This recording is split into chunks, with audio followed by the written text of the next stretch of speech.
Most good afternoon, ladies and gentlemen. The committee of the whole is back in order. We're going to recess until 2 p.m., at which time we'll reconvene the committee of the whole on section 2. All right, we'll be in recess.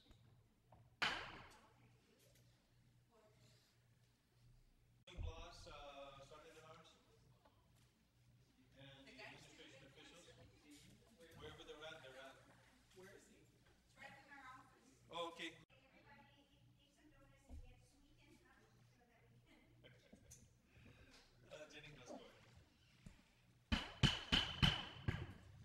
Good afternoon, everyone. Committee of the Whole is back in order. Senator Pangilinan, you recognize an amendment or on Section 2, Chapter 10.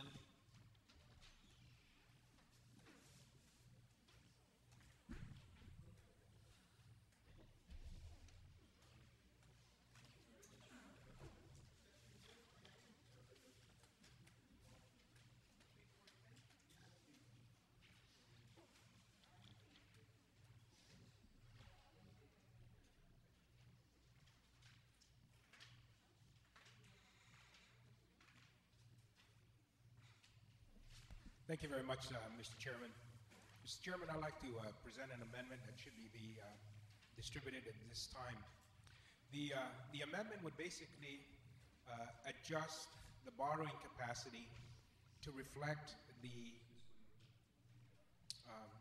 payment that has been made by the to the COLA recipients in the amount of $8 million, and it would also reflect the earmark of the $16 million in the section of the bill for the $90 million. And the borrowing of the bond would total $250 million, of which proceeds would go towards the income tax refunds and the COLA payments. If you deduct the $16 and the $8 million, we would then correspondingly reduce the amount that would be needed to be borrowed to make those payments, since they've already been accounted for. And so, but we also want to make sure that we can still go up to the 250 in case the governor decides not to do the 290 and do the 250 to pay the entire COLA settlement amount from the $250 million bond proposal, which he supports. So the bill would set a floor basically and a ceiling. And so the amendment would be to add after the word principal amount, not to be less than the amount necessary to provide $200 million, or an aggregate principal amount not to exceed the amount necessary to provide $250 million for the payment of the general fund expenses, so forth and so forth. And at $200 million, Mr. Chairman, of net proceeds from the bond, that would account for the borrowing required should we deduct from the 90 the 16, and of course account for the payment of the $8 million. If that's not done in terms of the reduction from the 16 million, then we can still go up to the 250 and so forth. And the reason why it says not to provide a principal amount not to be less than the amount necessary to provide 200 is because we're borrowing the money for the closing costs, printing, and all the expenses associated with the bond, so that if we wanted $200 million to distribute, we need to borrow $215 million, which would be your cost of issuance. So that would set either $200 million of net proceeds or $250 million of net proceeds. So it allows that flexibility in the way the bond would be structured. And that's the intent of this amendment, Mr. Chairman. All right. Thank you very much. Senator Shimizu on the amendment. Thank you. Ostensibly, what we're doing here is reducing the authorization from $250 million down to $200 million. No, we're allowing him to go up to 250, but no less than 200, because if you do less than 200, you're not going to be able to pay it all. So if you do, yes, right. Okay, so now, so if I'm in order, I can just want it to go all the way up to page 8.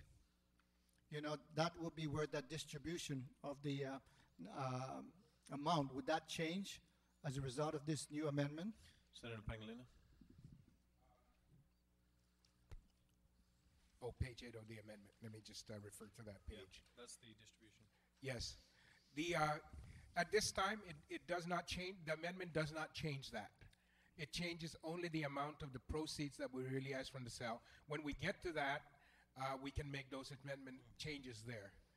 But the way that, because Section 2 is authorizing the total issuance of the bonds, it would not change the distribution until we get there and we decide to do that. Right, but if Senator I can, Shimza, does that answer your question? yes and no. Yes, it does answer that where the amendment is the 200 million, not less than 200 million, and up to 250. So there's the accordion or the staircase that is in this amendment. So I just want to be able to since we're still in section A, on section, I and H, still within subsection A. Should this amendment pass, will those numbers change?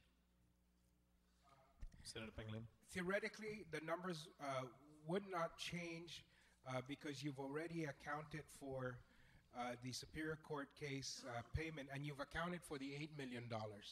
So it would not change because the 16 million is contingent upon the sale of the bond for the 77. The other bond. Chapter 8, I guess is it. Right. It The is. other bond. Right. Correct. The other guys. Correct. Yeah. So this number would not change because if you, it will be, you would determine how much to give to the COLA based upon the settlement. And so if the settlement and you make any payment and adjustments to that, that would be all you'd pay. So even if you authorize 115, but the remaining balance is, 99 because you paid 16 from the other one, you would only pay 99. Okay, Senator thank Shimza, you. does that answer your question? Yes and yes, and I'm moving on. Just within that same clarification of that is ostensibly then what I'm hearing is that given this amendment, all of the COLA will all be paid. Okay, and the ceiling is the 200 on the accordion is 250, and then also for our taxman, Mr. Ilagan, they will still also take care of prior years' tax refunds. That's correct. So as long as those two conditions are within subsection A, that we take care of the debts that we owe, and plus the court order that is, whether we like it or not, that amendment will still meet that. Thank you, Senator Pangilinan. Go ahead. If I may just provide one more bit of information. If we did not put that not less than, then the governor could decide that he will only float 50 million and not pay it all. Thank you So for that this assures us a base level that would achieve what your objective is, good Senator, which is to pay it all. Thank you very much, Senator Pangilinan. All right. Senator Calvo on the amendment. Again, my apologies. I walked in a bit later on. If the senator who authors the amendment can provide some answers, yield to some questions I have. The first question, I guess, is on the bonds may not be issued in an amount that would cause a violation of the debt limitation provisions of 48 USC on the Organic Act of Guam. I guess the question I have right now for the author of this amendment, we currently have an interpretation made on the debt limit as from our public auditor, and it's based both on again, the Organic Act, but as well as the Guam Code annotated. And with that, that is where the figure of $155 million was provided as how much room we have left to reach the debt limit. When the way this language is specified here, does that take into consideration the current debt limit imposed with both, I guess, the harmonizing of the Organic Act and the Guam Code? What it takes into account is section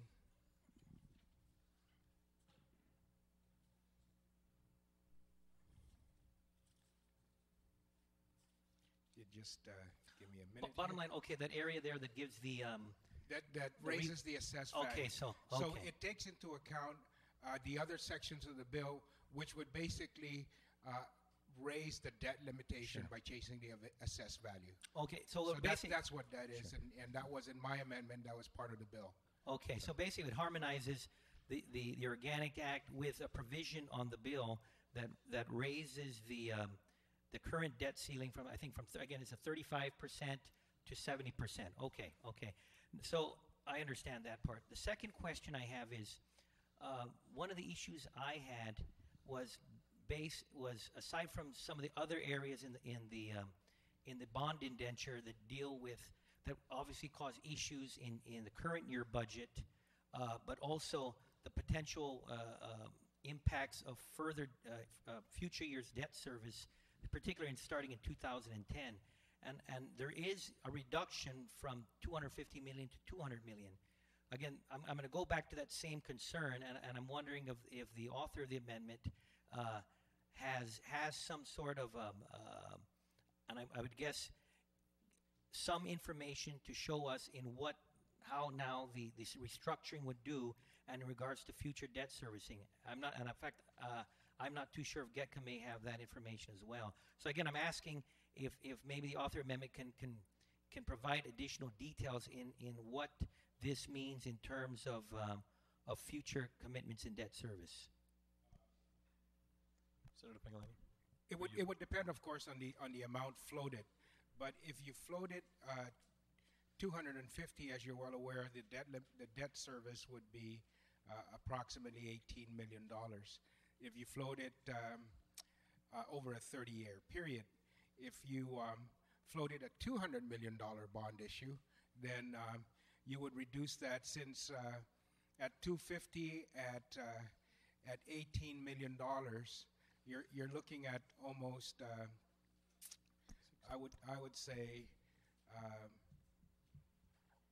almost $3 million per $50 million in debt service. So you would probably reduce your debt service down to somewhere in the neighborhood of $14 to $15 million if it was at 200. So just on a rough calculation on that. I do have some information that was provided by GETCA, because the numbers that you provided on the 250 at around 18 million actually were the low end.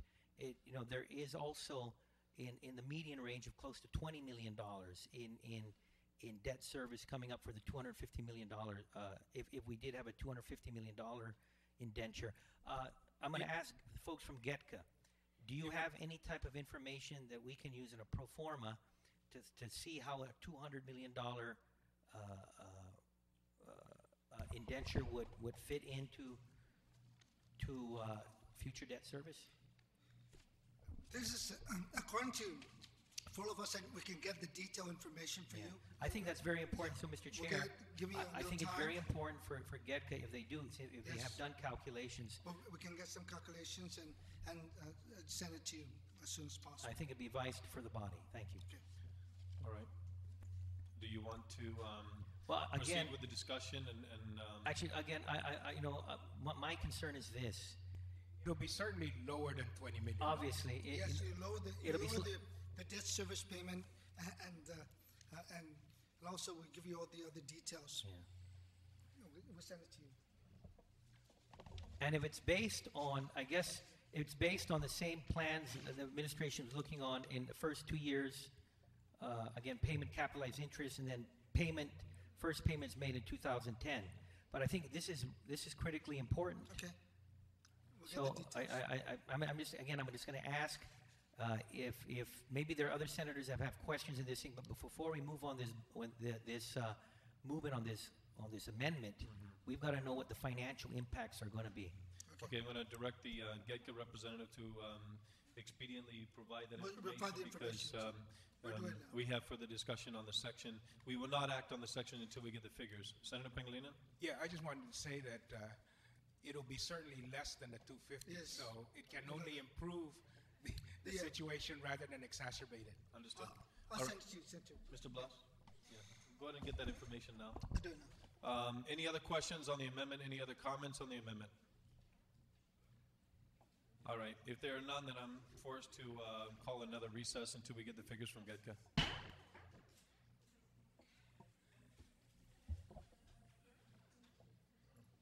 Mr. Calvo, you had requested a figure from Mr. Blas from GEDCA. Mr. Blas, could you please provide that number?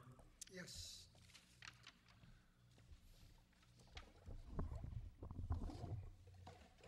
I give it to Senator Calvo. Did we get a copy of that? There it is. There it is. Tom, that's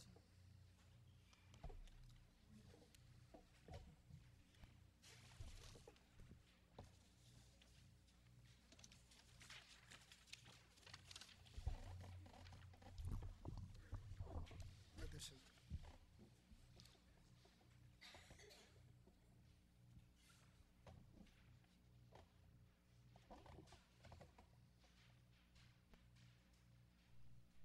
So that these are approximate amounts here. Yeah, and just to, if I may, Mr. Chair. On a point of information? Go ahead. And just so that to kind of give the good chair a sense of comfort with the numbers, we kind of cheated. We took the $100 million number and basically doubled it, which are under the same terms and conditions over a 30-year period. Yeah, sure.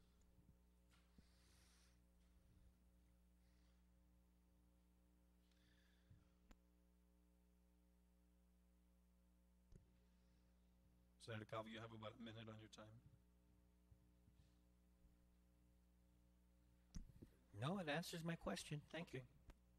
All right, Senator Respicio.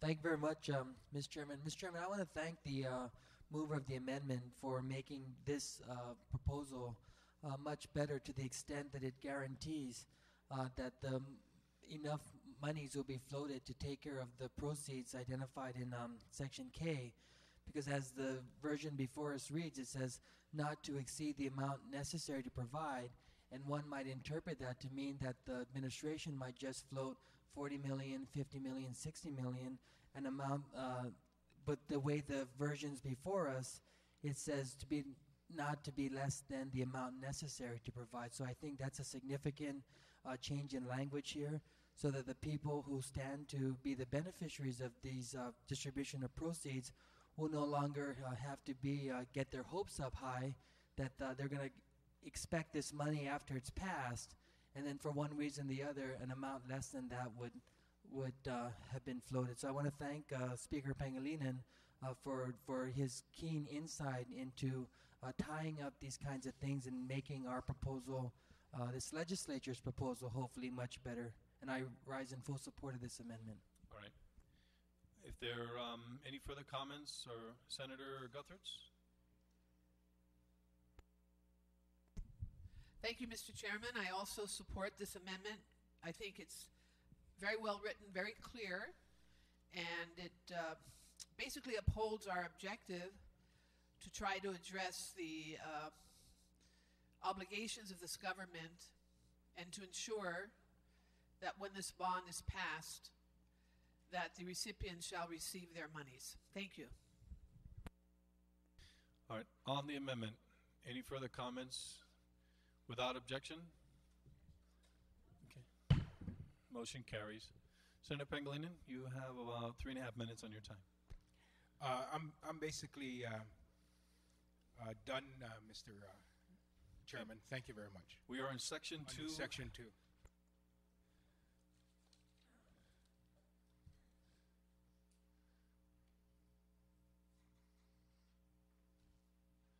All right. On Section 2, just a moment, Senator Shimizu. We need to run back to check where we're at with respect to speakers.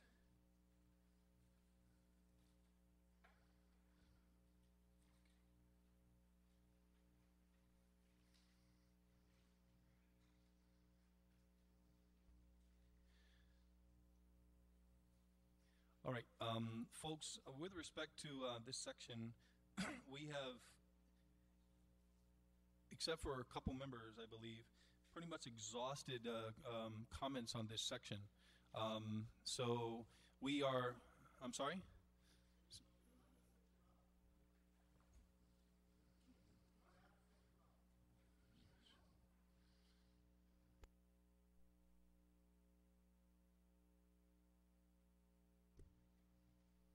I believe we do have a second round is necessary.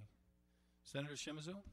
Only if necessary. So, again, I just want to, again, thank my good colleague Senator Pangilinan for putting in such a way that it will ensure the payments of subsection I and double I. Again, earlier when we were discussing this with the panel, the whole issue was that the infusion of $250 million in the economy is to spur it up. And all that I've been hearing earlier is that there's going to be an upswing on the economy. So this is like the magneto to spark it and keep it going, because the first 2 years will be just on the interest. And in terms of the issue of leakage and things that are going off island, we all know that we are not in a contiguous part of the United States, but we are surrounded by waters all around. And I don't know if I'm wrong, but I figured that if we buy goods off island, the vendor, the business person, buys it off island at a cost, shipped at a cost, the landed cost, then the labor cost, packaged, put out on the shelf. I thought that was the cost of doing business. And then it's up now to the consumers to see what are their necessities. So I'm not sure, that's not the cost of doing business. That's just the way it is.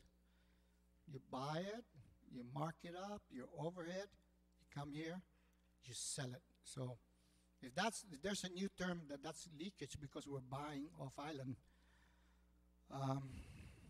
in anything in life, for example, the metaphor that I give is a faucet, and then in the faucet we put the hose, and maybe the washer inside is not adjusted, so when we turn the water on, there's a little leak coming down. But the whole essence is we run the water out so that people who are thirsty, get the water. So we need to look at that, because I don't want to deny mga mono na matay mau sa man taatan is leakage or anon atan babay hanon so hujon son tunongan na mas medgo di tao to ni nilala niya matutati mas ni nayo undang kulo na sa Diyos masi mas mo mauliki i-business mo sa goodwill na banda na luang paratas panta todo do itaw to na mga bumabay hanom sa sempi mas gumagwan lenga por favor noyo sa kumikimatayo sa guahasya man matay guha maulong na hafayin naman inalulula nisti kwa ko punalong na 14 years inalulula sinabi honggi na inalulula kumo 14 days no mga 14 years fera kiano tihita dumas popunig ginigi kola ikotti dumas poni na lenga baba dyan na pasi sa koda to na pasi pa ako sempyo na pasi agupa i-tax refund lenga malaman dyan sa newspaper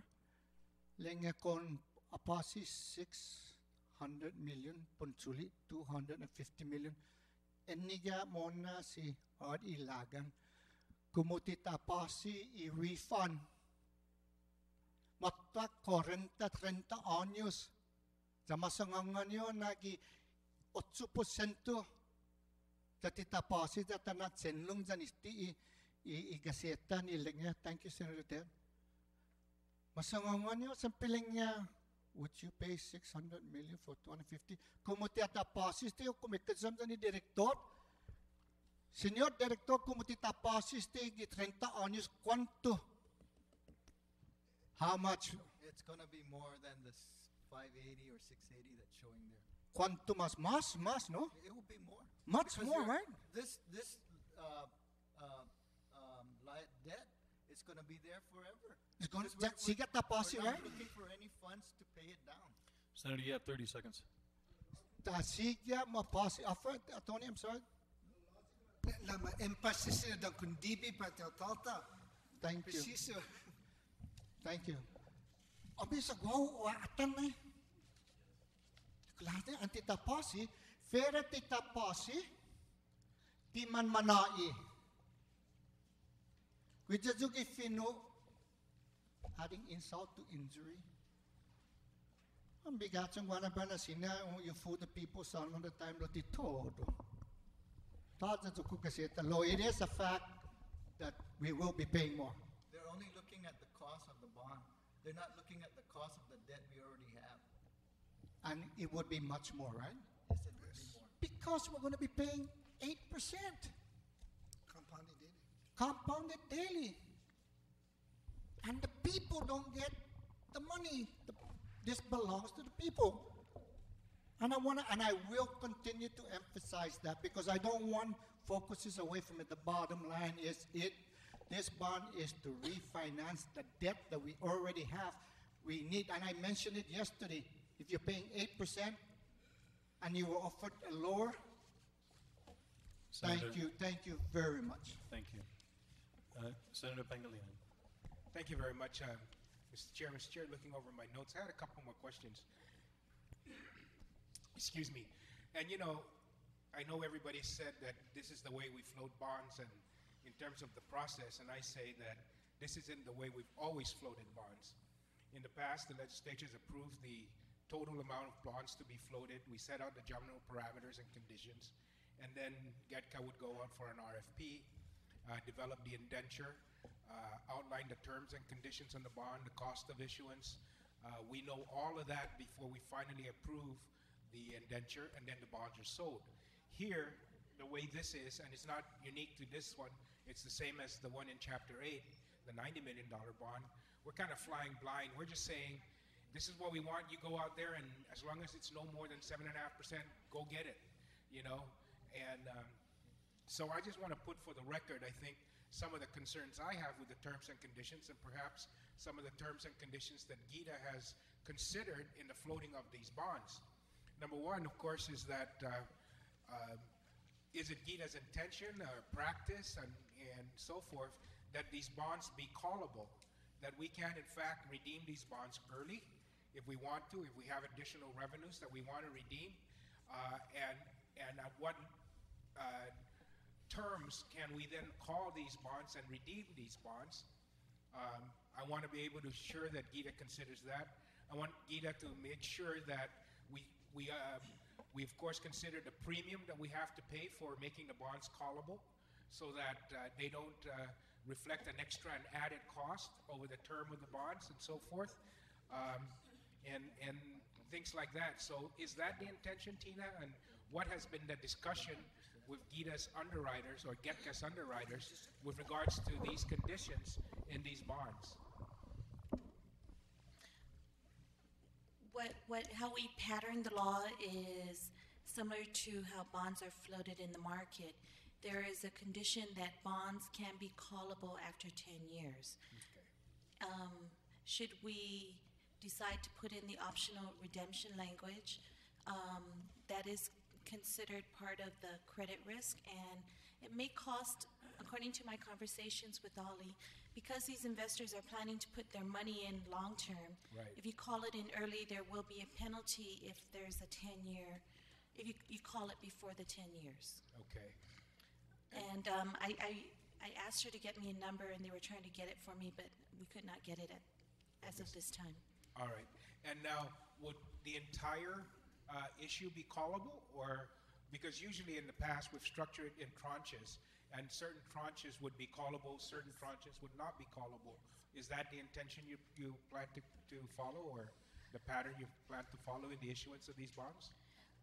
It's true we treat these as one unit, but Not to say that we can't break it up in series if that's what we've done. We'd like to do here, as in the case of the tobacco bonds, we broke it up in series, and the second set wouldn't be callable until the debt was actually brought down. And so here you intend to do different series, or? Right now, we're treating it as one series. You're treating it as one series. Yes. We did bring up the issue on the possibility of the situation in which a sales tax may be substituting the GRT. Right. And there were different discussions on it, and we would have to disclose that. Right. And I think we're waiting for that information to come from the underwriters. Yeah, and so you would basically disclose the fact that Guam has a tax code commission. It's doing a study Yes. on its taxing system. You'd also disclose the fact that Guam can delink, It can Oh. be, yeah, it's been, that it's been authorized to delink, and Authorized. that would be a disclosable fact also in the indenture that, we do have the authority to delink, and at any time we might change our tax structure. to the provision. We haven't done that previously, but You have not done that previously. Senator, Okay. I'll ask you to add. All right. Thank you very much. Thank you, Mr. Chair. Any other questions on Section 2? All right, on Section 2, if there's no objection or further comment? All right, on Section 3.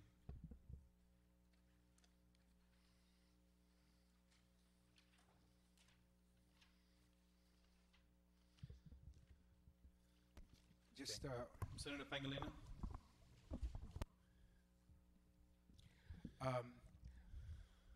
I'm a little worried. Why did we decide to put that the final maturity date not later than 50 years? Why do we need a 20-year cushion between our intention and law? I mean, the intention is to go out for a 30-year bond. Why do we need to put a 20-year cushion? Section 3? Oh, I'm sorry. I'm in Section 3. We're in Section 3. Y- Local sales of bonds, page 8. oh, Unless you have a different... oh, I'm sorry. I guess I was looking at the one in the original one. Okay. The governor shall undertake his best efforts to cause a Okay. portion... such All right. I'm sorry. I was looking at another section of the bill from the original bill. All right. Any further comments on Section 3? On Section 4? No comments? No questions? Section 5?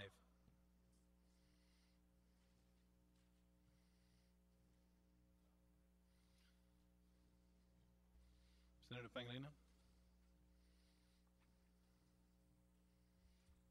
Thank you very much. Again, I certainly understand the desire to place this within the indenture. It always seems to work when we hear GPA and GWA. Then it's in the bond covenant, and we have to do it. We have to raise your water. We have to raise your power because it's in the bond covenant, or and so forth. So we know the force of the bond holders, but I just want to note that it may be what is required for this legislature to behave itself with regards to budgeting and making sure that we don't budget beyond our means, and that we in fact reduce operating expenses and set aside for the deficit and so forth. But it also kind of gives away the flexibility that we have, as we noted in the previous by some of our economic advisors, I guess, that have come to lend their expertise to this body. And given all that, if that's what it takes for us to behave, maybe it deserves it to be in there. Senator Respicio on Section 5. Thank you very much, Mr. Chairman. This section, for me, I think it's very important because I can't think of any other way to force this government, all branches, all three branches included, to recognize the financial struggles that we face and to recognize that the whole idea behind this $250 million borrowing is to address Standard & Poor's concerns of our structural imbalance. And if we're going to borrow this much money and say that we are absolutely committed to addressing our debt and addressing our deficit and getting our financial house in order and not having any mechanism outside of the normal course of the legislative process to prevent anything else from happening other than what we're saying will happen in this provision.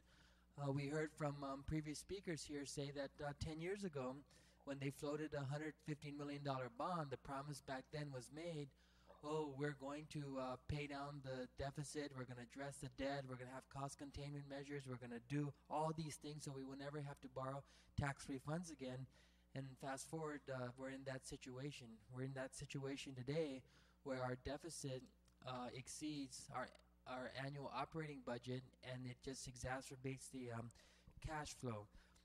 I just want to tell the body that on page 15, subsection D, there's a provision here, and I think this addresses the bond council's concerns, what happens in the case of natural or man-made disasters. It says here, to the extent necessary to deal with any disaster, emergency, or unanticipated event, this general fund appropriations cap and other provisions relative to the deficit elimination and cost containment plan as contained herein may be temporarily lifted in the event that the governor or the President of the United States or the legislature by vote of a majority of its members declares Guam to be in a state of disaster or emergency or any similar designation. So there's a provision here that would allow for the local government to exercise any amendments to this automatic set-aside. There's also on subsection E, there's an amendment to deficit elimination and cost containment plan with respect to the Office of Finance and Budget, the Special Accounting Service, and Special Economic Services Group. This is the process by which realistic revenue projections will be determined both by the executive and legislative branches, and it says that these provisions can be amended for purposes of improving efficiency, except that the duties required of these OFB, the SAS, and the SES shall not be diminished. So in order to make a determination of the appropriations cap, you must have a process to determine those realistic projections. I offer to the body, though, as a form of compromise, if you will, that the 5% set aside really should be reduced to 2% because the 5% may just mean that we're going to be putting more money in the deficit elimination plan that we can handle at this time. So my first amendment will, on page 15,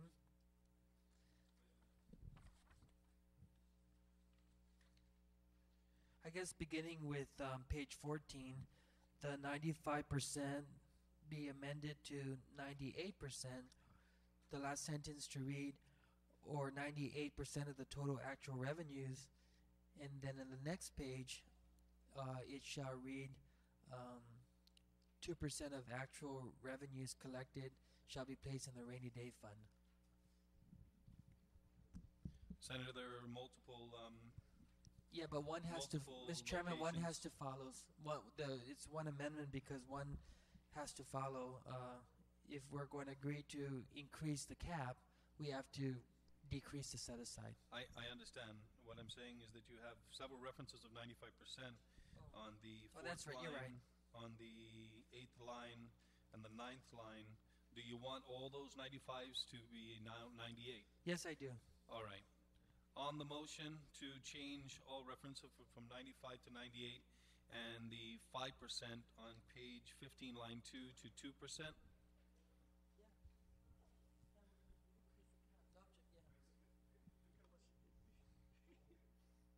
No comments? No objections? If there are no objections and no comments, so moved. Senator Blas? Just a clarification on this, Mr. Chair, because as I was following the mover of the amendment, he was referencing the bottom page of page 14 and the top page of page 15. I just need to, can he yield to the question, or can he clarify a little bit more? What do you? Yeah, Mr. Chairman, I would yield to the question. After hearing the discussions by members of the body that the 5% cap might be a little too much than we can handle, I'm offering for the body's consideration to allow the legislature to appropriate from the general fund more than 98%. So all references to 95% will be increased to 98%, and then the 5% will be reduced to 2%.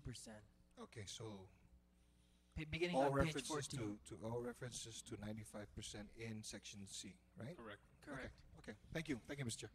Okay. The motion carried. We are still on section 5.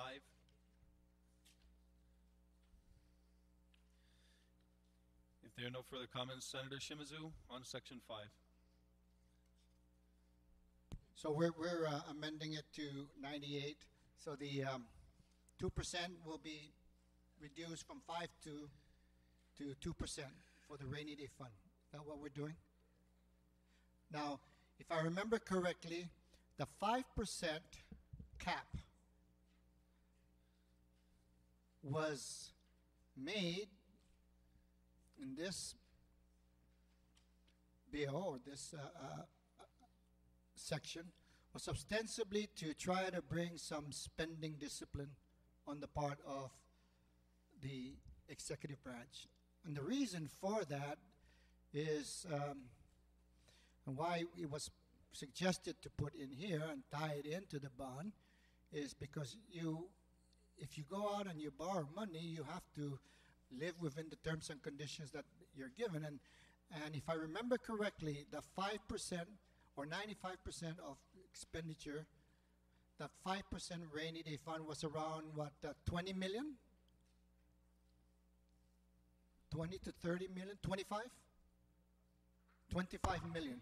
So if you reduce that rainy day reserve, that will be still $12.5 million that can be used by the governor in case of not enough money to, or God forbid another, not man-made disasters, maybe even man-made disasters, such as SARS. So that's being reserved, right? Is that a prudent thing to do?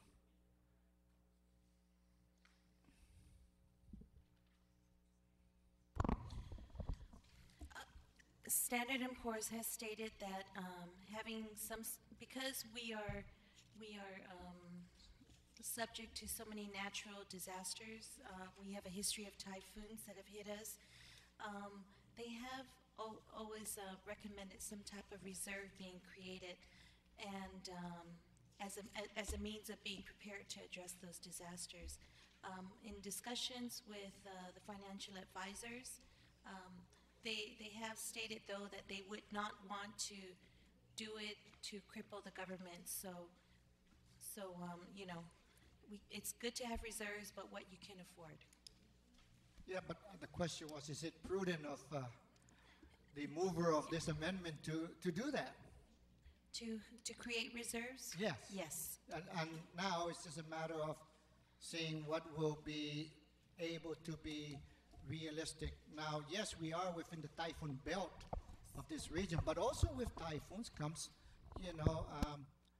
an infusion of outside new cash coming in. So it's not all bad, and there are improvements and new infusions of expenditures coming in. But you believe that 98% of expenditures, the cap, is good?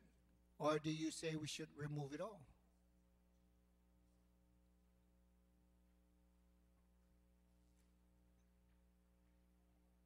It's Go ahead. It's good to have it there, but when it comes to like shortage at the end of the year, at least you have something and not face Right. problems like furloughs and stuff. So the answer is good. It's good. to have something there. It's good. Yeah, it's okay. So we just reduced it now to only 2%, and it's something that you can live with. It will satisfy the bond people, because I think that's important. I want people to understand that there are some sections that deals with fiscal, with the responsibility on spending on appropriations, so that we don't run amok. Again, we go again on the after we borrowed the money, we paid it out. We don't come back again and continue on our merry way to continue creating the deficit, which is probably still there, but we still have to address it. But this keeps at least 2% of the total operating budget for the government of Guam in terms of not necessarily the autonomous agency, but in a fund. And that's a trust fund that Bob said, nobody can touch it.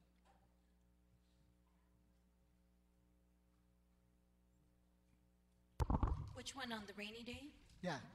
The rainy day, currently the law states that it's to be appropriated by the legislature. Can we go? I just had a thought, as my colleague here was mentioning that could be a possibility to use that to still service the debt. We had talked about that earlier. Because then again, if we have that rainy day fund, even if it's not raining, an emergency comes up, they take it out, then it won't be able to still service the bond. What is your take on that? Senator Shimzu, your time's up. Allow them to answer. Well, the rainy day fund, according to the existing statute, says it can be used for eliminating or reducing any general fund deficit existing at the end of a fiscal year, substantially resulting from an unexpected substantial decline in revenues received or due to the general fund caused by a territorial emergency. Okay. Sorry, Senator, your time is Just up. point of information. I thought we were. Are we still within the 5 minute? Is everybody 5 minutes. tied in? Everybody's tied into the 5 minutes. I thought we met, but just for point of information, if others are going to talk longer than that, then I should be accorded the same. Thank you. All right, on Section 5. For the benefit of the body, those who have already spoken in Section 5 have spoken. Mr. Blas from GETCO would like to raise a point of information himself. So, Yes. Mr. Blas. Thank you, Senator Ray. Mr. Chairman, we sent a memo from Stan Dirks regarding this Section 5 regarding the inclusion in the indenture. There's some information out here that Stan Dirks had said. He sent his opinion. He says, I can just read this if you don't mind. Stan says, although I hardly endorse the implementation of a general fund appropriations cap that results in a continuing reduction of the accumulated general fund deficit, the indenture for the deficit financing should not set itself include any express provisions concerning revenue projections and an appropriations cap. As you know, the indenture is the government's agreement with the bondholders, and as such, is in the nature of a loan agreement. Although corporate and utility loan agreements, including Guam utility indentures, some such do contain financial covenants in which the borrower promises to maintain revenues that exceed certain types of expenses. It would be highly unusual for a sovereign government to include such a covenant with respect to its general fund revenues and expenses. And the reasons are many, but include the following. Number one, the long-term nature of an indenture, 30 years, and the difficulty of foreseeing the various possible circumstances the sovereign government might encounter or might need to take into account. Number two, lack of flexibility. An indenture generally cannot be amended, can only be amended with the consent of the holders of at least a majority of the bonds. Sometimes we can't even get a majority to respond.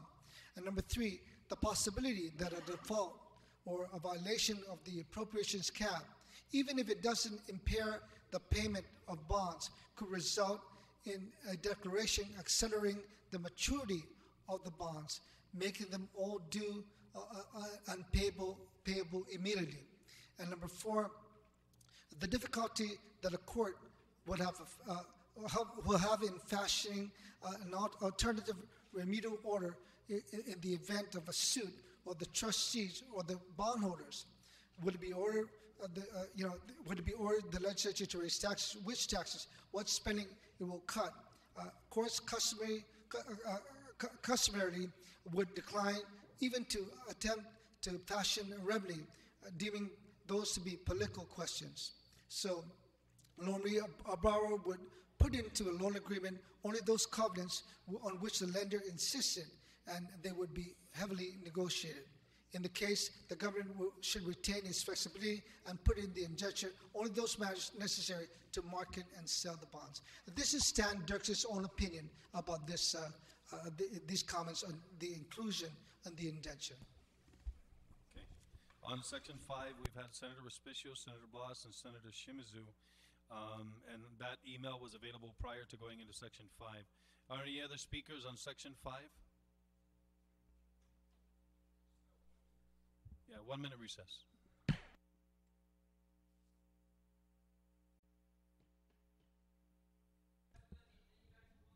Senator Pangilinan? Okay. All right. Again, Senator Respicio, Blas, and Shimizu have spoken thus far. Any other speakers? Senator Respicio. Thank you very much, Mr. Chairman. Mr. Chairman, if you the version that we offer, there's 2 provisions that I thought would give us enough flexibility that under a declaration of emergency, whether it's natural or man-made, the governor or the legislature can make that declaration, and then these funds would be available to satisfy those emergencies. Also, in the case of the Office of Finance and Budget, amendments could be made to those kinds of processes as long as it not diminish the role of those respective offices. In regards to the long-term nature, this government is going to have realistic revenue projections for as long as it exists. The lack of flexibility, we thought that we addressed that. And however, the issue of default and the item with the courts determining which taxes you'll pull from, I certainly have no objections to removing this provision, and I'm hoping that by doing so, it'll bring more senators closer to supporting this $250 million bond, and that's the whole genesis of compromise, Mr. Chairman. So I move to delete this section. Section 5, yeah. On the motion? Is it Section 5? No, just the indenture section.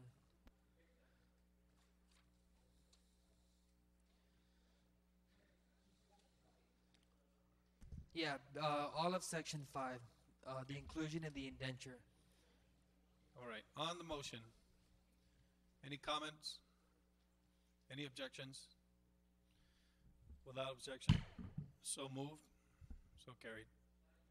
We are now section, which is new Section 5, but we'll call it Section 6 for convenience. Section 6.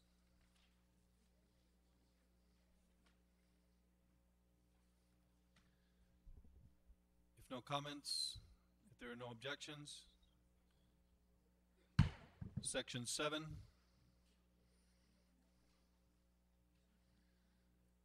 If any comments? No objections.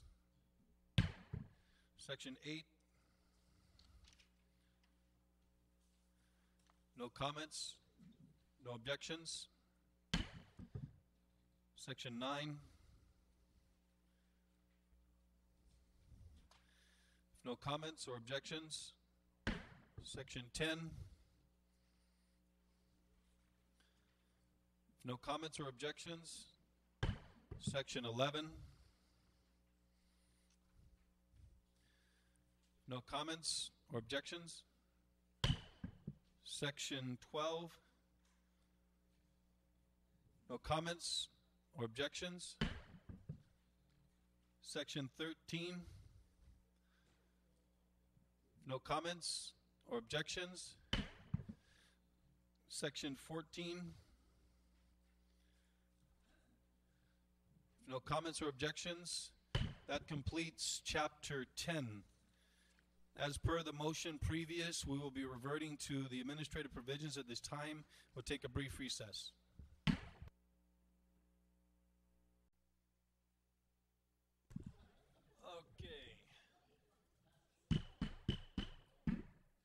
Committee of the Whole is back in order. We are now in Chapter 7, Administrative Provisions. We are in Section 1, and for expediency's sake, we will follow the 5-minute rule from here on in. Have a lot more room for liberal time frames. Any speakers on Section 1? On Section 1?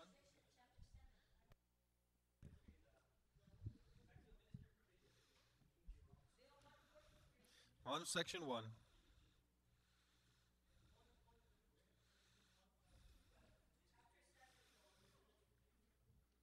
Any comments?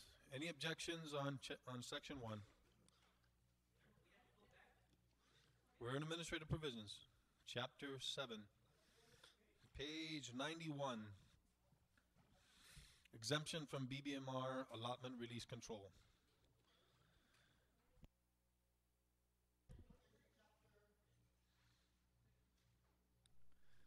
Okay, if there's no comments, no objection.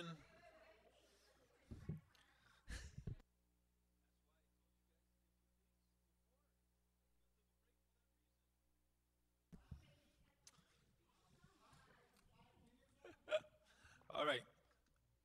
So, to be clear, we're on chapter, that's why I took the break, ladies and gentlemen. Chapter 7, Administrative Provisions, page 91 of the substitute bill.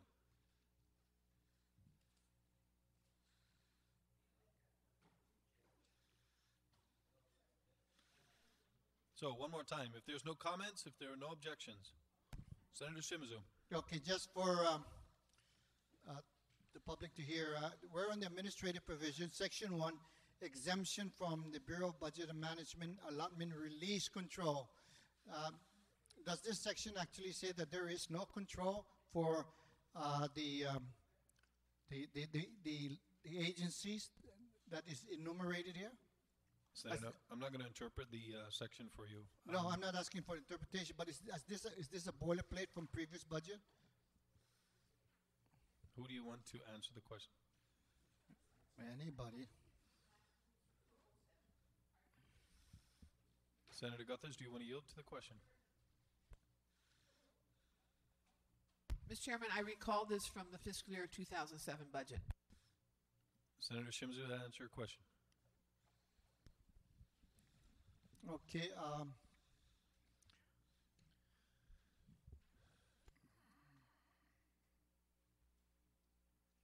So said entities may draw against their respective appropriation in order to meet their respective obligation as the need arises in accordance with the drawdown schedule that such entities shall submit to the Department of Administration. So there is still that schedule of releases that are to be put in there. It's just not a carte blanche for this elected. Thank you, Chair, for your patience. Okay. Again, no comments, no objections. Okay, Senator Wanpan.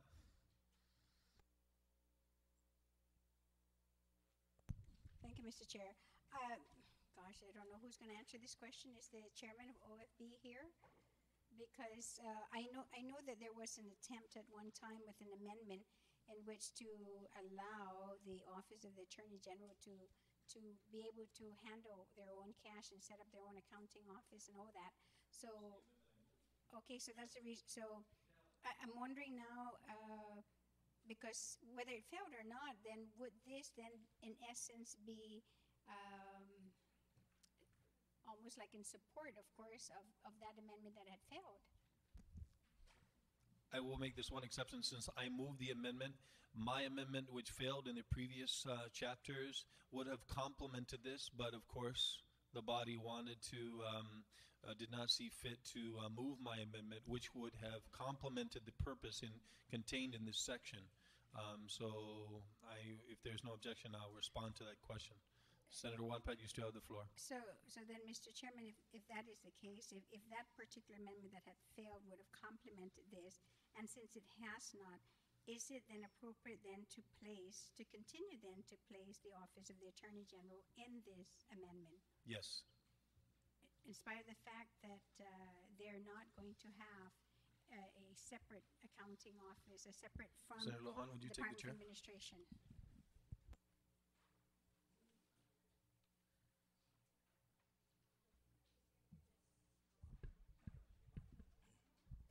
Senator Tenor, you recognize? Thank you. I yield to the question from the gentlelady from Iran.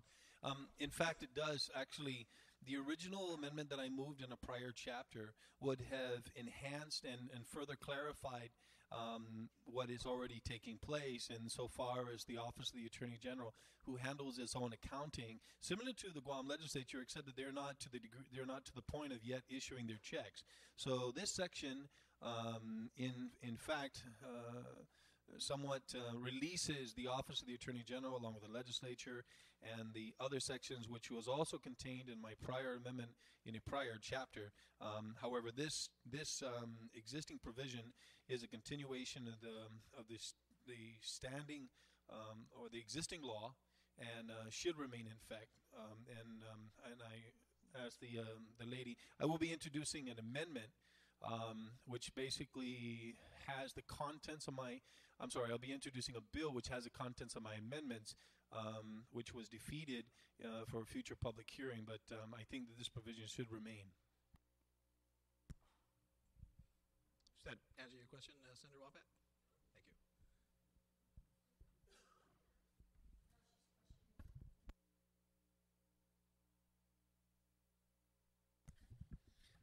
We again are on Section 1. If no objections or... Wait, Section 1 or Section 2? I thought we were already on Section 2. No, we're on Section 1. Thank you. Right. Again on Section 1, if no objections. All right. We are now in Section 2. Senator Shimizu. Thank you. You know, we've in Section 1, we did the exemption. On Section 2, it's called reporting requirements that no later than 30 days after the end of the fiscal year, every director, administrator, or head of government agencies, including line, autonomous agency, blah, blah, blah, the president, and so forth,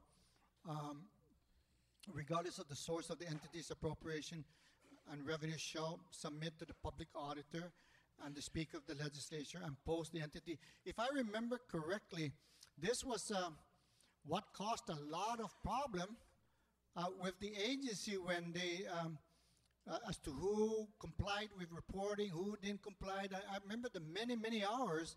I think there was a 5% reduction on the agency's appropriation. Now this goes on, this report goes on and saying that regardless of the source of funding, if any of the following requirements are not met, this should go to just the legislature. We're the appropriating party. But what I'm concerned about, again, is the director of any government agency receiving funds pursuant to this act, regardless of the source, shall have his gross salary, pay period, and gross salaries per pay period of his deputy, his financial, be reduced by 20% for the remainder of the fiscal year for failing to comply with any reporting requirement. He says the public auditor shall have the discretion of determining. This is the body, the appropriating body.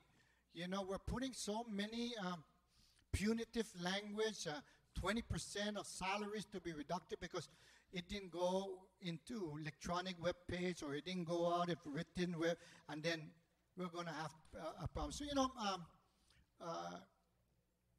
I have some concerns about that. I saw what happened.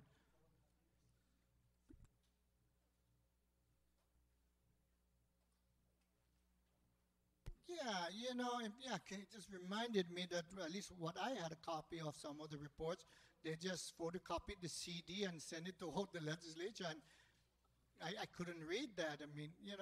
So I'm opposed to this kinds of punitive measures in terms of putting it at the head of the gun. I mean, and it shall be the public auditor.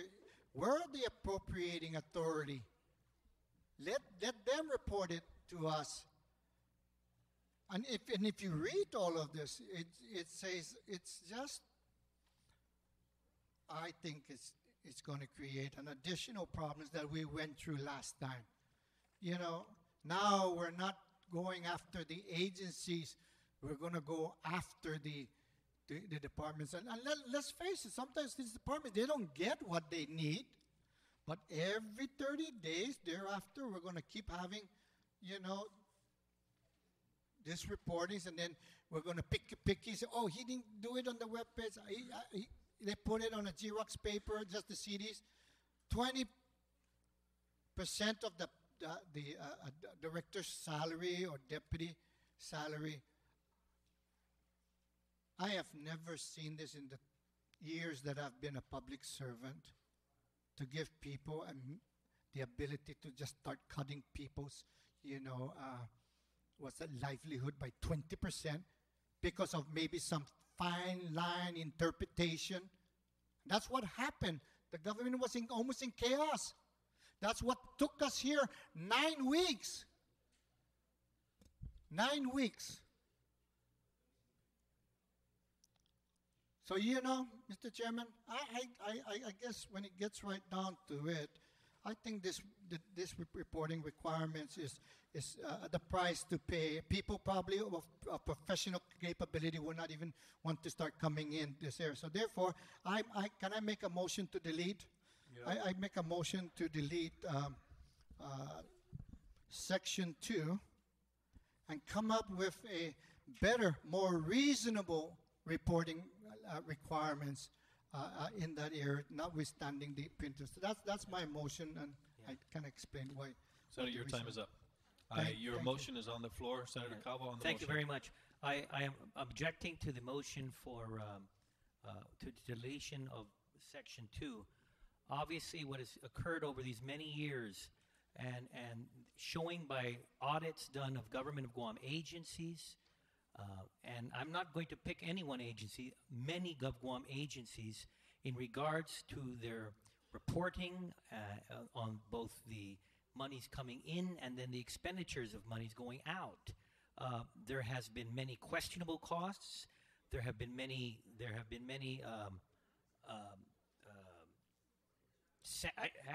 been sanctions from differing agencies of the U.S. federal government from federal grants as a result of shoddy reporting requirements or non-compliance to reporting requirements for federal monies. The whole reason for these reporting requirements put forth in recent legislation and in recent budget laws is a result of many, many years of government agencies not accounting for local funds. We've seen that again historically with federal funds, and that is the reason for why there has been sanctions by the federal government in regards to federal monies coming in. So I'm wondering why we now want to take away some policing and some responsibility of agencies to again account for the taxpayers' funds that go into their departments and agencies. So again, I don't see the logic in this thing. I think there's been a lot of progress moving forward in regards to the government of Guam becoming more responsible. And I think if to take out these reporting requirements would be a disservice to the government of Guam and a disservice to the taxpayers that fund the government of Guam. Thank you very much, Mr. Chair. On the amendment to strike... would the speaker just yield maybe on that federal requirements? You've expended your time, Senator but I mean, Shimizu. he objected to that, so I just No want to point objection. Yeah, the objection does not necessitate a response. With respect to the amendment to strike the section, Senator Pangilinan, did you... Senator Shimizu can speak on the motion to strike. Yeah, he did already. That's his motion. Oh, okay. No, my motion... He can close on it when we're finished with the debate. Yeah. Thank you very much. If I read the good author or heard him correctly, I don't think he wants to delete. In my opinion, he didn't want to delete I don't think he moved to delete section 2. I think he moved to delete the part about the reasonableness and establish what is reasonable.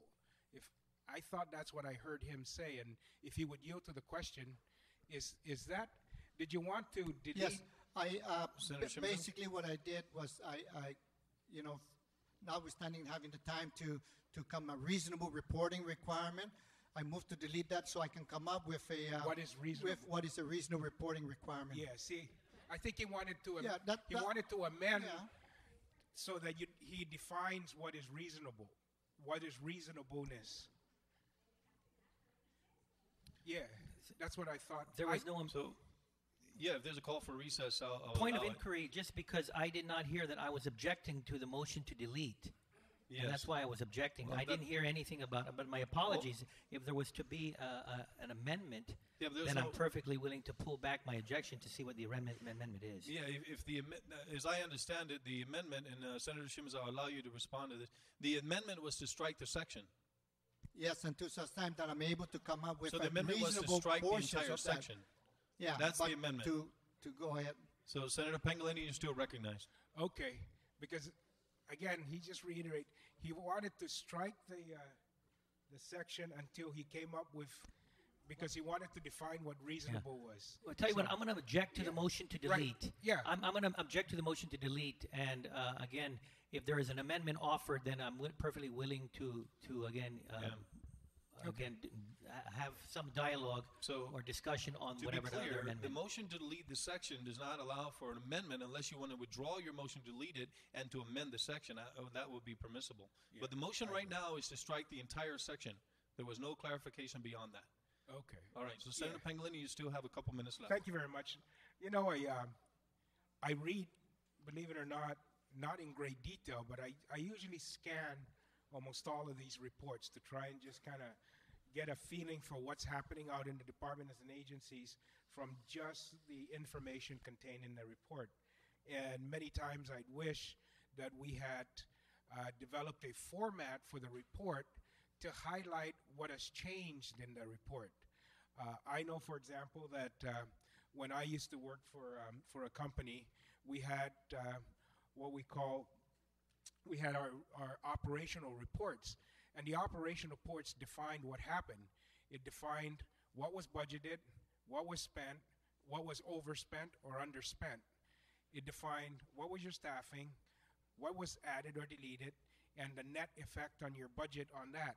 So it was easy to kind of glean through it, look at the reports, and note what changes have occurred in the departments and agencies without having to scan, 89 lines of staffing patterns. And I had always wished that we would come back and do something that would set a standard format for all the departments and agencies so that we know we can see these things. And so it was only the changes that occurred from budget and so forth. And I think we would have been able to save so many trees and so much dollars in terms of paper, as well as dollars and efficiencies in terms of time for people to do this. And I want to say that the Department of Administration and the government of Guam actually has moved a little further ahead so that now you can actually go on the website, Department of Administration, and click in real time the staffing patterns there. So sometimes I don't even look at the report. I go and I click because it's real time. It's real time in terms of the salaries paid on those issues. So the reports are almost getting, the written reports are almost getting superfluous. But you still have to be able to switch back and forth and look up what the original budget was, what the original staffing pattern was. And I think what we want really for our purposes is what I used to call variance reports. What was the variance between your budget and your expenditures this quarter or this month? What was the variance between your staffing patterns and so forth? And there it's like, maybe 2 pages for every department and agencies. And if you wanted the detail, you could go to the website and look at that and go into the detail, because in the website you'll find the detail on the budgets of these agencies. And but I want to continue to receive a report that would allow me to look at that, but in the format that we've been getting, we get 5, 6 different formats from all the departments and agencies. So, I understand the need to continue the reporting requirements, but I wish that somehow we would structure the format so that we can all look at one format of the report, understand what's happening in the departments and agencies, save the departments and agencies hundreds and thousands of dollars in terms of man hours and supplies on this thing.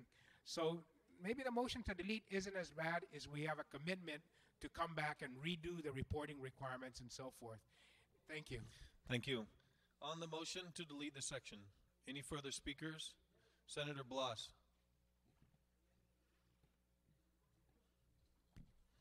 Thank you, Mr. Chair. Mr. Chair, I agree totally with the previous speaker with regards to somehow streamlining this process and making this, and as far as the reporting requirements, I too try to go through the voluminous amounts of reports, and quite honestly, if I had a simpler format so that I can see what happens month to month, quarter to quarter, the things that are significantly changed or significantly different from what the course of action should be, that would be a more beneficial report than having to go search through it, and recognizing too that that's a lot of information that has to be repeated over and over and over again.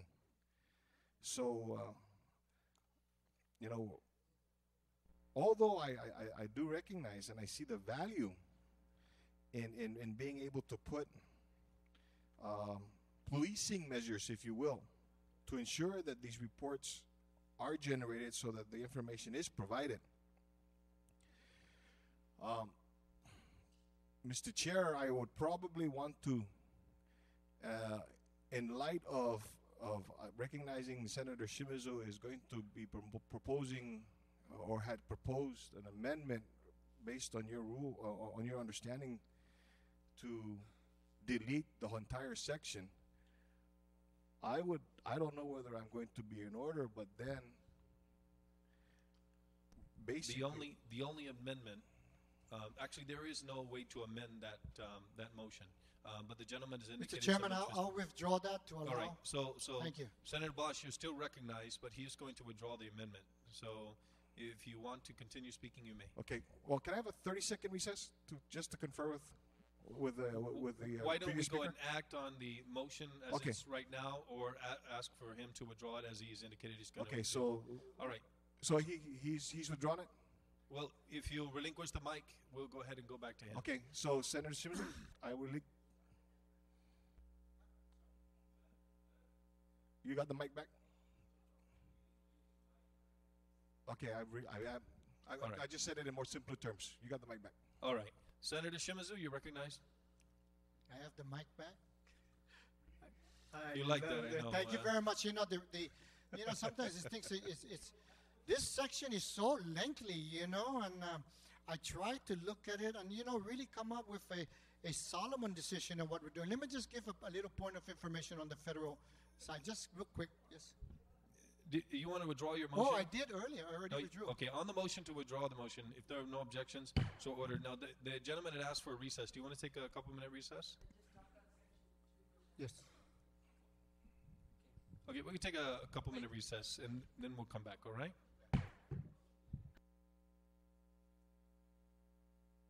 On Section 2.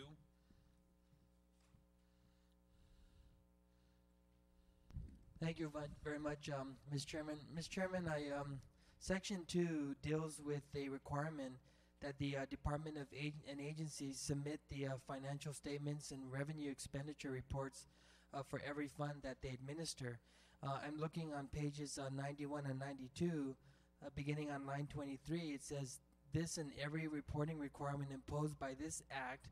So essentially, when this passes, as in the fiscal year 2007 budget, this would reference any other reporting requirements in other sections of the bill, such as the reporting requirement of whatever commission or whatever task force, and if they don't complete that, then this 20% penalty would apply to them. I'm not entirely sure we want to do that, and so I'm looking on page 91, section 23. If you say imposed by this chapter, and then strike out the words or any act pertaining to fiscal year 2008, and then in lines 6, change act to chapter. Sorry, line 1, change act to chapter. Line 6, change act to chapter. Line 16. So all references to act shall be changed to chapter? Is that your amendment? Yeah, and I'm also asking some assistance from the body on how we can remedy a situation that's occurring right now with fiscal year 2007. As you know, the legislature passed reporting requirements for the Special Economic Services and the Special Accounting Services Group, and they were supposed to have that deadline July 1st of 2007. They did not meet that deadline, just likewise with the Tax Review Commission, and so the heads of those entities are now being faced with a 20% reduction in their salary because that's the understanding of the public auditor. So I think we could say... Let's act on your first amendment to change all references to act from line 23 down to chapter. Is that your amendment? Yeah. All so right, let's act on that first then. On the motion to replace all references to act from line 23 on section 2, within section 2, to the word chapter. Any comment? You thought no objections? So ordered. Okay, thank you. Then my next amendment, I think, solves this problem. On line 23, where it says, or any act pertaining to, we could insert the words fiscal year 2007 and fiscal year 2008.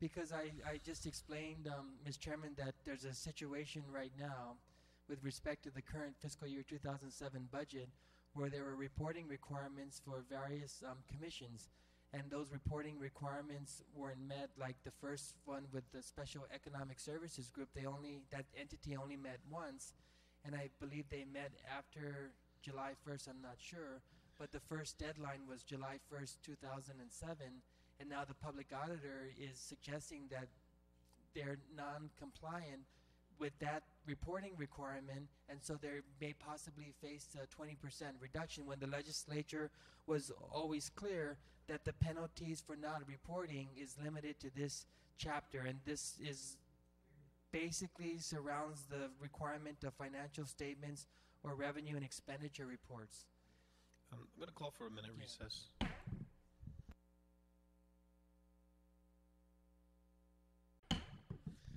Committee of the Whole is back in order. Senator Respicio.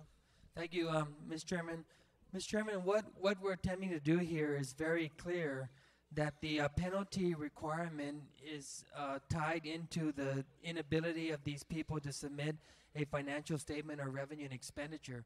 What's happening now is the public auditor is interpreting that any other reporting requirement throughout this act, if they don't do it, they're subjected to 20% of their salary, and I don't think we want to do that. So the legislature just adopted the amendment to change act to chapter, and I'd also like to further ask the legislature to delete the words or any act pertaining to FY 2008, and I think we could send a clear message to the public auditor that's not the legislature's intent to have these penalties for all sorts of other reporting requirements not relative to this Chapter 7 of this administrative. So you're withdrawing your previous amendment? No, the previous amendment passed. I just want to... No, it did not pass. You're changing act to chapter? That did.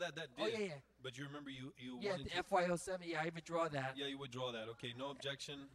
And my new amendment is, and to delete the words or any act pertaining to FY 2008. Right.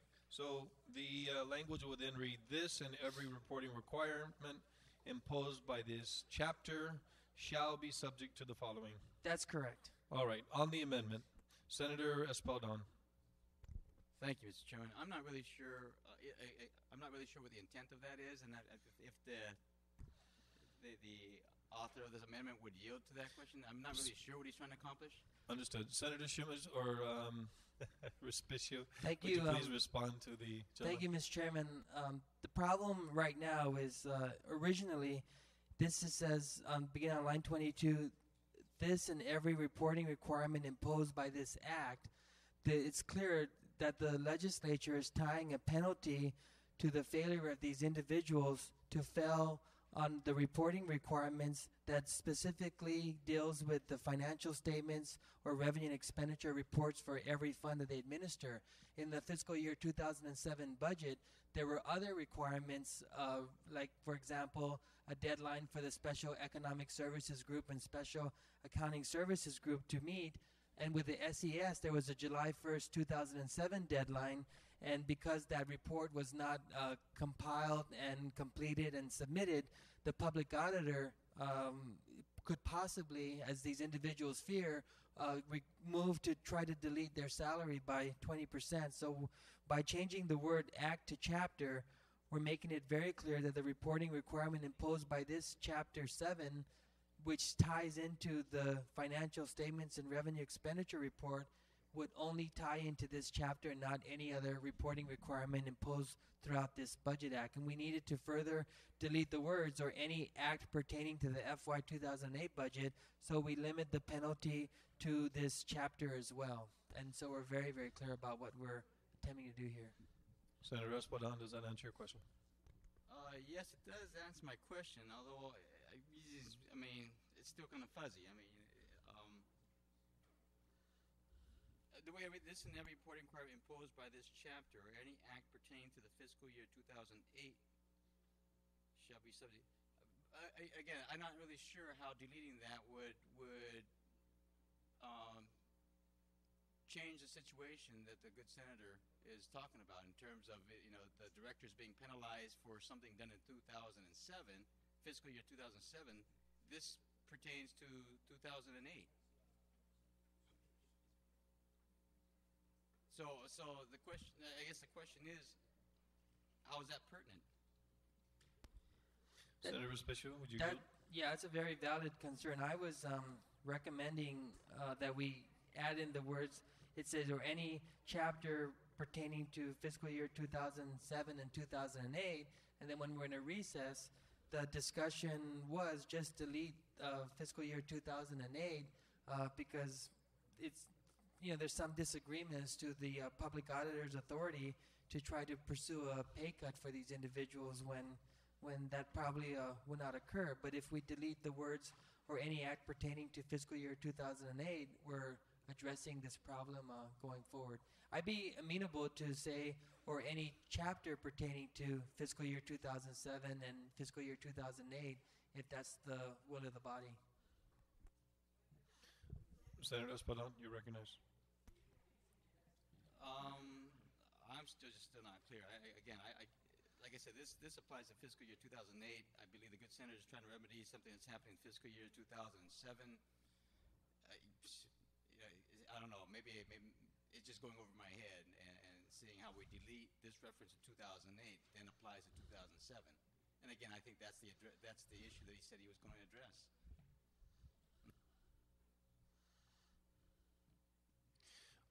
All right. On the motion, Senator Wonpat?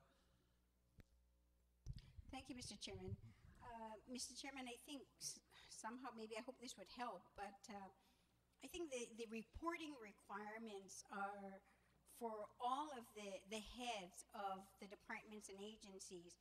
And I know that the bill that was that went into law calling and setting up this special commission of these different department heads will come together to then come up with, you know, a projection, of course, for the budget. But the individuals that are going to be penalized here are not the ones that are in this special commission, but only those who then have certain funds that are under his or her own purview in their department, and that's on line 18. And it doesn't say that it's because this special group are not funded to do anything. They're just, it's like a collateral duty that they bring to this special commission. So, I mean, I don't know why the public auditor would make that interpretation that they would be affected, because that's not how at least I read it. And maybe if the concern is that because, you know, they are working in a group, these are heads of those departments and agencies, that that the public auditor might say that they would be subject to that is that make an exception with the exception of those two special groups. But you it want- doesn't take away their own obligation to their own respective department and agency that they have oversight on. Is that a motion, Senator Wampa? To exempt those two?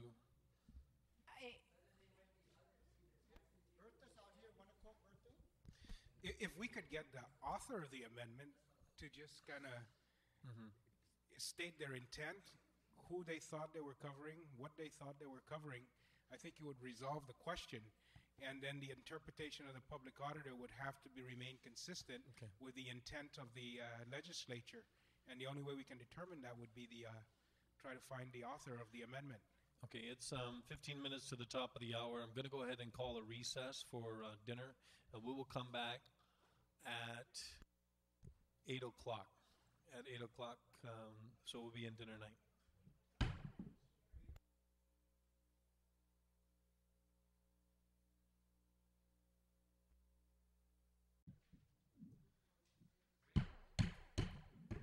The committee of the whole is back in order. We have an amendment on the floor to strike or any act pertaining to FY 2008 on Section 2. Is there any further comments or any objection to that amendment? If there are none, so ordered. Again, on Section 2, Senator Gutherts. Thank you, Mr. Chairman. This amendment was prepared by Senator Spicho, and on his behalf, I'd like to present it. This would be to insert the following as a new paragraph after subsection C in Section 2, which would be would follow line 27. Senator, do you have that amendment in writing? Oh, I'm sorry. Has it been reproduced and passed out? Apologize. Whose name is it under? Has it been reproduced already?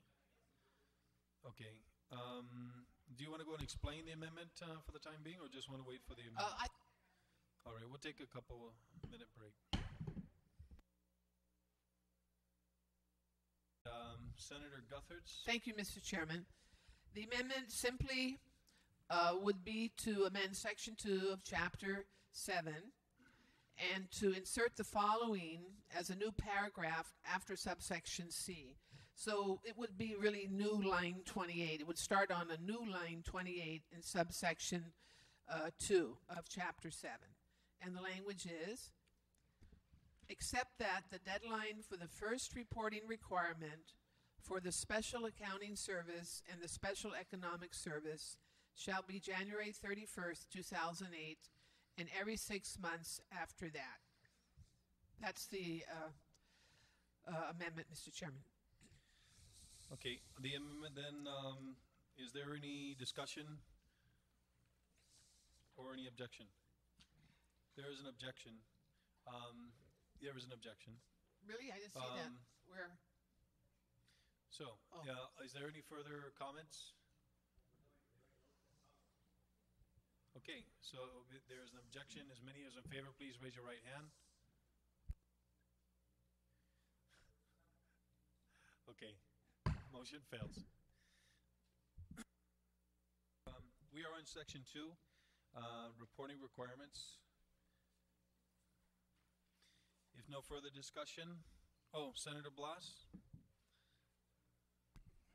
Thank you, Mr. Chair. Mr. Chair, I'd just like to, I don't have a amendment that is written, but I'd like to propose an amendment on page 92, starting on line 6. The sentence, the public auditor shall have the discretion of determining as to the reasonableness of the reason for an entity's non-compliance with reporting requirements, to strike out that sentence. I'm sorry, Senator Blas, would you restate your amendment, please? On page 92, starting in line 6, Yes. the sentence, the public auditor shall have the discretion of determining as to the reasonableness of the reason for an entity's non-compliance with reporting requirements. And your motion is to strike that To sentence? strike that sentence. All right, on the motion, Is there any objection? Any comment? If none, so ordered. Any further amendments or comments on Section 2? If there are none, on Section 3? No comments? If no objections? Section 4?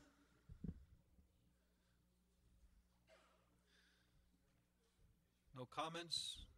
No objections? Section 5? Yes, Senator Pangilinan. Thank you very much, Mr. Chair. Mr. Chair, I have an amendment to Section 5, and it's been passed out. And basically, the intent of this section, of course, is that when the general fund advances money to federal grants and the federal grants come in, then it, or spends any money that is reimbursable by federal funds, then it goes into the general fund. And I just wanted to ensure that if the fund to begin with that is spent and is reimbursed is from a special fund, that it goes back to that special fund rather than the general fund. So the amendment would add at the end, or would be amended to read, deposited promptly upon receipt in the general fund or the special fund from which it was taken. And that way we keep intact the integrity of these funds, and the expenditures of the funds will revert to those from where it was taken. All right. On the amendment, it has been disseminated to all the members. Are there any objections or any comments? If there are none, motion carries. Any further comments on Section 5? If there are none, Section 6. Any comments? Any objections? Section 7. Any comments? Any objections? Okay,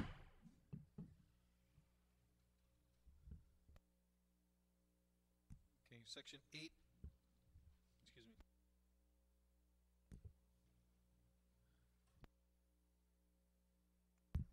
A 30-second recess. From the Guam Contractor License Board. Any comment? Any objection? Section 8. Any comments? Any objection? And Section 9. Any comment? Any objection? All right. Senator Jesse Lohan. Thank you, Mr. Chair. I think it's already been passed out. It was passed out earlier when we got into Section 7 here. It's basically to add a new section to Chapter 7 in the administrative provisions, and there's Part A and B to this section. And basically it would be temporary moratorium on tax and fee increases. Subsection A would say, notwithstanding any provision of law, no tax increases shall be implemented without the approval of the voters of Guam in a referendum. Subsection B, notwithstanding any other provision of law, no fee increases will be implemented until such a time as all provisions of Chapter 9 of Title 5 of the Guam Code Annotated Administrative Adjudication Act are met. Basically with this, Mr. Chairman, I still think, again, in the process that we are proceeding at this point, it's a reckless way that we're proceeding in the sense of the type of borrowing. We sat here over the this past week, and the administration says that in order for us to pay this back, they would have to. Bertha Duenas sat here, and I specifically asked her. She said that there is no way to be able to pay this back without the increases of taxes and fees. I want to make sure that, again, that if this bill does pass, that the voters will have the voice in regard to referendum, that if in fact a fee increase will be imposed by the governor, if he does sign, if this passes and signs it into law, that he will not come back to us to increase taxes and or fees or restructure the fees. That prior to that, they would go to the referendum for tax increases and the excuse me, and go through the Administrative Adjudication Act prior to the restructuring of the fee increases. So with that, again, Mr. Chairman, It's been stated to us this whole past week by the administration that upon passage of $250 million, Bertha Duenas had said the fact that they would have to increase taxes and or fees and restructure the fee structure. Thank you, Mr. Chairman. All right. On the amendment, Senator Palacios. Thank you, Mr. Chairman. Maybe a point of inquiry, Mr. Chairman, if I may ask a question. Yeah, pose your question and I'll ask the gentleman to yield. Does this preclude the cancellation of exemptions now granted by law? Senator Lujan, do you yield? The current structure that we have right now stays intact. Yeah, but if next week I were to, for example, introduce a bill to extinguish some of this exemption, would that be considered then increasing the fee or creating new taxes? Senator Lujan? Well, if you introduce a bill and it passes on the floor, then we have to deal with that bill at this point. Yeah, but even to remove exemptions then? I'm sorry? To remove exemptions? Would this preclude removing exemptions? Gentlemen, I'll have to ask you again to direct your questions to the chair. All right, so Senator Lujan? My understanding, it wouldn't preclude if there was a bill that is being introduced to do that, then the bill will have to address the fact and then to amend out, basically, to remove this section if it does pass into law. Senator Palacios, does that answer your question? It would have to, if this bill does pass with no taxes or fee increases, your bill will have to include the fact, if this bill passes, to remove that section in this bill to be able to do that. So, yeah. All right, again, Senator Palacios. Okay. Well, Mr. Chairman, at this time, I do not wish to forfeit the lawmaking power vested in the office of a senator to which I'm elected. And I say that in dealing with the issues of taxes and fees, the buck stops here, so to speak. And accordingly, I object to the amendment. You object? I object. All right, Senator Palacios objects. Senator Respicio and then Senator Pangilinan. Thank you very much, Mr. Chairman. Mr. Chairman, I rise in full support of this amendment, and I'm hoping the legislature passes this because this is certainly not inconsistent with our position with a $250 million bond borrowing. The administration did say that other revenue enhancements and cuts in spending are required to service the debt on this bond, but revenue enhancements don't automatically equate to increases in taxes and fees. The revenue enhancements we're proposing that we could not even get out of committee is to go after the $100 to $120 million that's owed the government of Guam by outsourcing the collections of those, or to give the Revenue and Taxation Department the absolute resources that it needs to go after all of these monies, and as well as cuts in spending. The current bill before us overall does not address that. So I'm going to vote for this moratorium on tax and fee increases.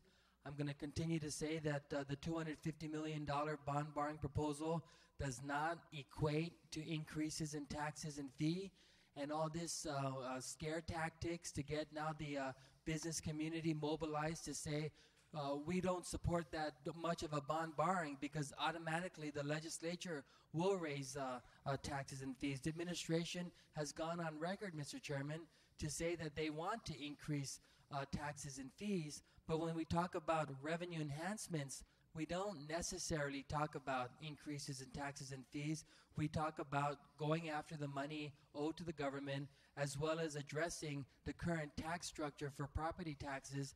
And we have these alternatives, but they're not getting the light of day here in this session hall, in this legislature. So I rise in full support, and I hope that this is part of the overall Bill 143 as substituted. Thank you. Senator Pangilinan. Thank you very much, Mr. Chair. Mr. Chair, I certainly support the amendment and the intent, and come from a little bit of a different perspective on the perspective of my preceding colleagues' concern that we give up our power to increase these taxes. I think that the legislature can always introduce legislation that would almost, if it passes a bill, recognizing the limitations here and waiving those limitations. But much more importantly, the tax increases, I think, as this body has done in the past, if they go to specific purpose, specific projects, and so forth, that you can get public support. I think the increases in alcohol and tobacco that was done to create the Healthy Futures Fund, I think the general public understood what the use of those funds for and agreed with the use of those funds. And it was a way of which we can look at that. So as a member of this body, I will always be able to examine that and act on that. So I see it as kind of putting a check on it, but certainly not closing the door on those possibilities. But I do support this. I think, as the retiring speaker had mentioned, and as I said, the fact that we're restructuring or changing the obligations of this government from short-term to long-term allows us the opportunity to change the cost operating structure of our government. And when you spread those obligations out over the long-term period, then you can make some adjustments for your short-term operating requirements that will offset the need for those increases for that debt service. So with some good, hard work, I'm sure that this body can and it is possible to meet those obligations today, change the payment scheme and structure of the payment scheme over a longer period of time, operate this government and meet the services required. If we are honest in our revenue projections, if we are honest in our expenditure appropriation levels, and if we're honest in our in the tax structure that we have, then I think it's possible to do it without tax increases, and I support this amendment. Senator Calvo, then Senator Guthers. Yeah, thank you very much, Mr. Chair. Mr. Chair, I rise in full support of the amendment by, again, our good friend and colleague from Tamuning. The senator has been very adamant on his stance in regards to any new taxing initiative coming from either the administration or the legislature. And he's always been a firm believer that something of this importance should come from the people of Guam. I think it's important we put it in here because I guess I haven't been listening the same way some of my other colleagues have been listening when it came to presentations by the administration. It's very clear by the Bureau Budget Management Director that they desire a tax increase, and there will be a need for a tax increase as a result of the $250 million borrowing initiative. And of course, now it has language that will say if it is lowered, it will lower no lower than $200 million, but it's still at the $250 million level. Very clear on that. It's been stated, and I have to compliment her because she's been very consistent. Obviously, if you talk to the representatives and you listen to the representatives of Bank America Securities, it was mentioned in a visit to Adelup. They mentioned it to me, of course, when the GETCA and Bank America Securities invited me to, boy, a nice sit down the day before Standard & Poor's came to explain their deficit elimination plan. It would be a necessity in the borrowing bill. In the most recent report, the Bank America Securities report in regards to the $250 million borrowing initiative and the marketability of it, they mentioned, yeah, it'll be sold. Of course it'll be sold. It's secured. GRT is securing it. The problem now with that, obviously we won't be able to touch, if this is passed into law, we won't be able to, if the Tax Review Commission that my good senator introduced in the earlier amendment, and I will appoint them, good senator, but if we come up with some recommendation to change the tax structure, maybe there's been comments about a sales tax. Well, can't be done. We've lost control. There's going to have to be some sort of agreement by those folks that have floated the bond. So we won't have control of our tax policy in relation to GRT. Obviously, if you look at what they're stated very clearly, if we don't have a deficit elimination plan in place, we stand to lose our credit. What was the language in the letter? Negative credit implications.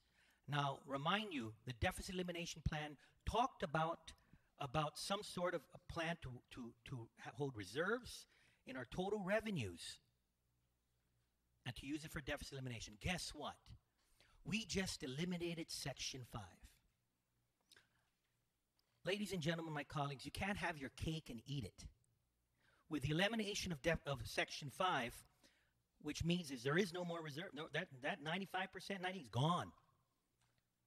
That is not a very good story to tell Wall Street. So what my fear is that what we've done today will lead to a strong possibility of a lowering of our credit. We're a single B right now. I think that triple B doesn't look too wise. So, Mr. Chair, I think this is wise. We put it in here. I do believe that it is a poison pill, just as how I feel the $250 million amendment was a poison pill, because I see them as Siamese twins. You can't borrow $250 million. With us now at a $500 million structural imbalance, and tell me that we don't have to raise taxes. So, Mr. Chair, I rise in full support of this measure, and I ask my colleagues also to back this measure. Thank you very much. Thank you, Vice Speaker Calvo. Senator Guthertz, you're recognized. Thank you, Mr. Chairman.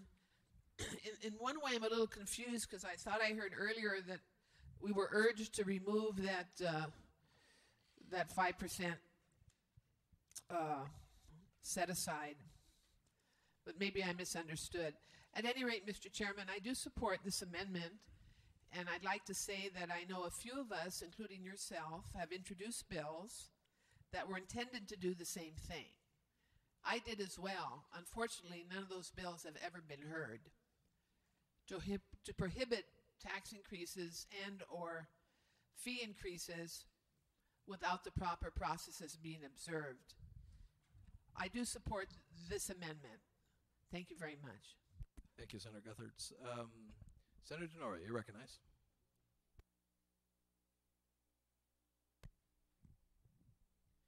Thank you, Mr. Chairman. Mr. Chairman, you know, it's interesting if you look at your amendment as you've become the chair on this, you look at the notwithstanding any other provision of law precede both Section A and B.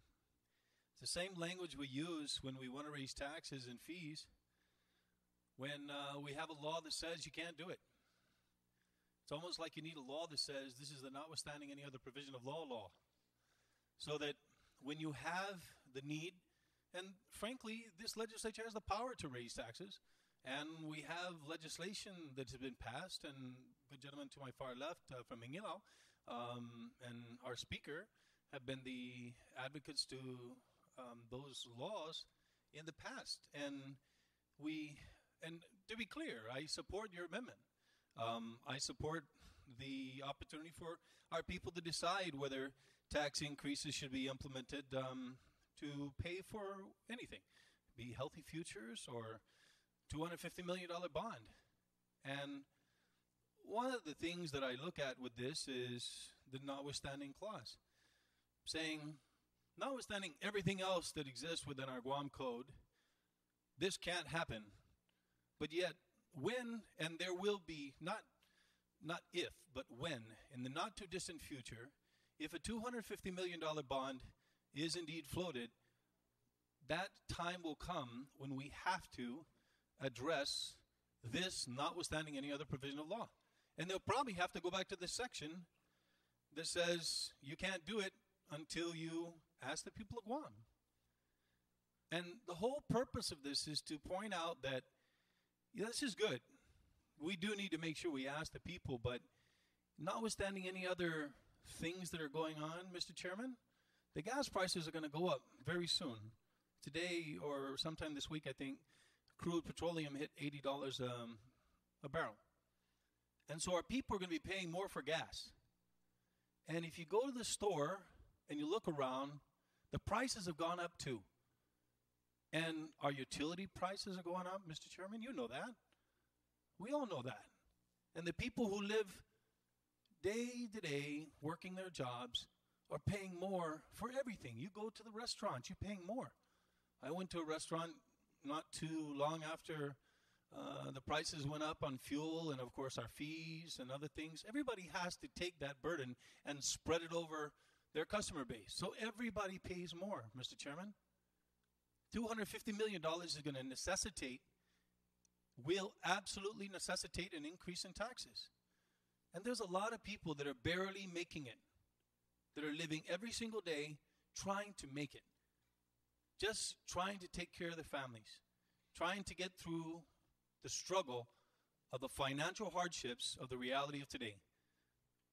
And the $250 million that we're going to be looking at, and frankly as a part of this proposed budget, will require increases in taxes. Not only that, Mr. Chairman, if it doesn't, it will require a reduction in the operating expenses of this government to the tune of a minimum $20 million a year. Mr. Chairman, if you go after the money, assuming that you can rely on the past due taxes and you collect that, that's not the debt service that's going to carry this for 30 years. The $250 million is a 30-year bond. 30 years of at least $20 million a year, because the proposal that we saw was 5.4 to 5.5%. But remember, that was a lot of different things considered. We don't have a set-aside. We don't have a deficit reduction plan. There are many different tax measures that are put in front of us. We don't have those things. And you know, those folks who have been here for days in and days out, Frank Hill, Mr. and Mrs. Nelson, and the many other retirees, we need to take care and look out for their needs too, because you know what, we put this burden on them.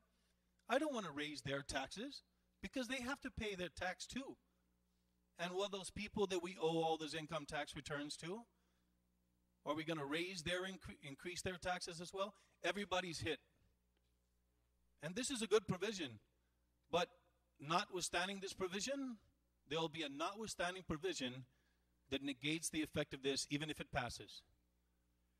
So, Mr. Chairman, I know I probably extended my time beyond the 5 minutes, and I do apologize for that. And it's probably somewhat hypocritical of me, although you haven't called me on it yet. I can see the waving. I won't call you on that.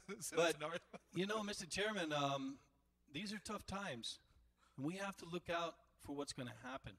But, you know, I don't want to put the burden back on the shoulders of the people that we're trying to help. It's not right. So I appreciate the sentiments of this amendment, Mr. Chairman. And I think we'll probably get support to move it. I just don't know whether it'll work. Thank you, Mr. Chairman. Thank you, Senator Tenorio. Does anybody else want to speak on it? Senator Shimizu, you're recognized. Thank you very much. I know I'm always have to stay within. Now that they changed the chair, I got to stay within the 5 minutes now. But that's okay. Thank you very much. He's been fair. That's fine. You know what? Since the beginning, I got to get up. Since the beginning, when we introduced the section, I've always said no to new taxes, but yes to tax refund.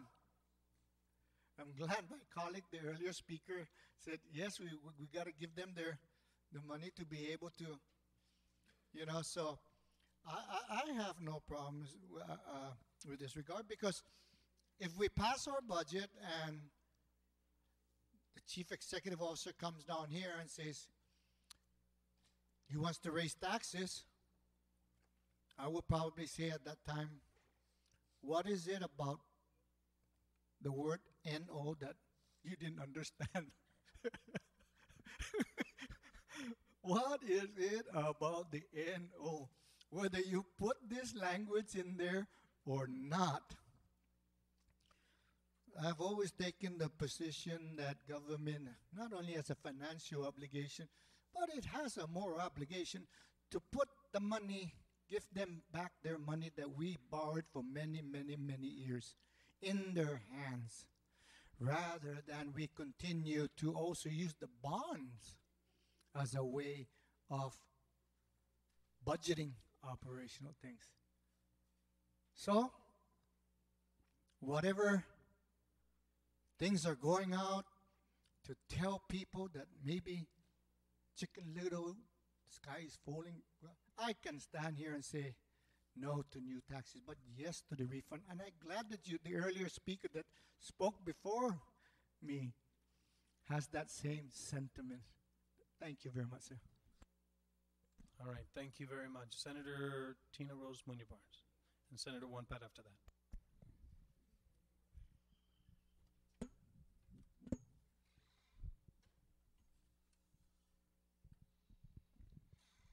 Sidus Mahasi, Mr. Chair.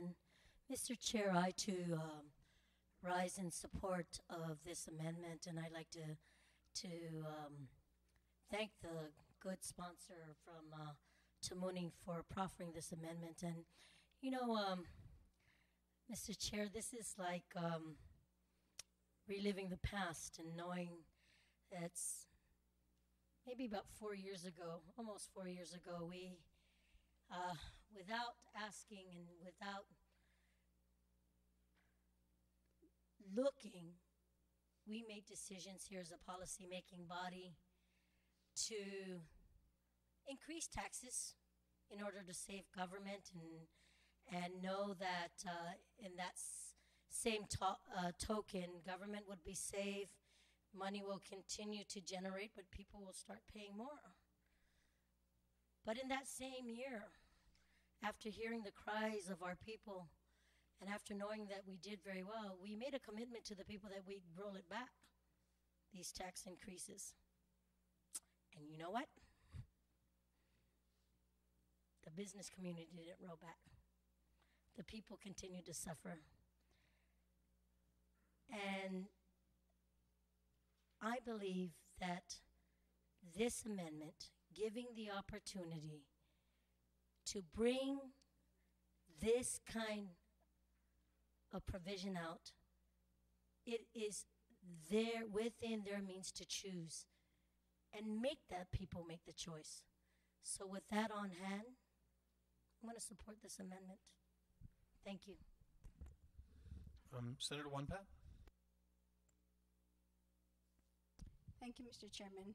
I'm so glad that all of my colleagues here have a very good understanding of this, but I'm a bit confused. And I say that primarily because this amendment says no tax increases shall be implemented without the approval of the voters in a referendum. And then the language in, of course, the two bonds, the 77 bond and the 250 bond says that the issuance of the bonds shall not be subject to the approval of or placed before the voters of Guam. And I'm confused, really. I mean, the issuance of bonds, I know, is a legislative power, and increasing of taxes is also a legislative power. And we're saying one thing for a bond, but we're saying another when it comes to fee increases. And I know, although there is the administrative adjudication law that is in place that tells all departments and agencies that if there are going to be any fee increases, that they must follow the AAA process. They don't increase taxes. None of these departments and agencies have the power to increase taxes, only fees, and then impose fines. So I think that's one power of this body. So I mean, it's a great thing, I suppose, in this case, that if we're going to say that we're not going to increase any taxes and we're going to put it before the referendum, then I guess we can say that that would be good, because we know then that because when the bill passes, or the bill passes with the 250 million, then, which we were told that it really should come with one or the other. Either one, we have to have new revenues, which means, of course, a tax increase, or we have to do some serious cost containment. And neither one of those basically are in the bill. Therefore, I guess to protect it and to make sure that no tax increases take place, then this amendment would definitely make sure that it does not happen. So this amendment does make sense. Thank you, Mr. Chair. Thank you very much. Are there any other speakers on the amendment? If there are none, Senator Lujan, do you want to close? Thank you, Mr. Chairman. I want to thank my colleagues that stood up in support, as well as the ones that did not support the amendment. As most of you know, that I attempted earlier in the budget process as well to remove the section that said that the voter initiative would not be allowed. I attempted to remove that from the borrowing scheme. However, it met a brick wall and did not did not see the light of day. However, in my last ditch effort to be able to try to resurrect that, again, as we continue down the road of, I think is reckless borrowing, because basically in this bill we have a total of 340 million that that we're faced with at this point. And again, you add those two together. You know, when I asked the administration, in particular Bertha Duenas, he said any borrowing scheme will require, be it 90, be it 250, it will require increases in tax and fees, let alone when you add the two together, 340. I mean, if 90 alone or 250 alone will require a tax increase, imagine if you add the two together at $340 million to that. And that's what this bill basically says. Again, it encompasses the addition of both borrowing schemes. And so with that, Mr. Chairman, again, we just cannot we cannot put this upon our people to be able to suffer this burden. First of all, I don't think, as written, that this bill or this borrowing scheme or schemes, because it's plural, it's more than one, that it's marketable at this point. And so we've gone down that road. But that being said, this is where we're at, and this is what we're dealing with. And so we know, again, that the administration will come back to us and say that this will require an increase in taxes and or fees. But if you add those two together, I think those fee increases and tax increases will be even more than what the administration presented in its original form, because of the fact that now we're met with $340 million in front of us. I think personally that it's reckless. I hope I'm not alone in this thing, but that's why I want to put this provision in there. The other thing that the previous speaker had said, that the provisions have to be put in there to have its marketability. It's not only revenue enhancement. Deficit elimination, and a rose in any other name is still a rose. It's still, it's tax increases and fee increases, a restructure in the fee structure. And we know that they said that you're going to have put into place again your deficit elimination. You're going to have to reduce work hours. We may have to go down to 32-hour work hour week. You're going to have to probably lay off some people and all that. So those are the things that, again, has been set to us by presentation to us by the administration, that these things have to be in place. And again, when you add the two, we don't come to a lower borrowing scheme. We add the two, it comes to a greater borrowing scheme. So what they answered were basically two different borrowing schemes. Yet what we're dealing, Mr. Chairman, at this point, is the addition of both borrowing schemes. And so if those two individual schemes require the increases taxes and restructuring of the fee structure, then imagine when you add the two, imagine how much that would be. So with that, Mr. Chairman, I think it's going to be devastating if again, we don't put this into place. The administration will definitely have to come back to us and say, if this does pass, since you pass it, and I need this loan, you're going to have to give me these increases, and it's going to be probably even more than he had asked in his original bill in 143. So with that, I ask for the support of my colleagues here tonight. And I want to also, one other thing before I close, I want to thank Senator Respicio for lobbying for my Bill 84 in regards to my Bill 84 that looks for recovery, the Tax Recovery Act. And that also goes out to the open market to be able to collect our taxes. So that's one of the areas to be able to collect us some money. So thank you, Senator Respicio, and hopefully together with your bill, we'll be in the road to recovery. So with that, thank you very much, Mr. Thank Chairman. you. There has been an objection raised. As many favor, please raise your hand.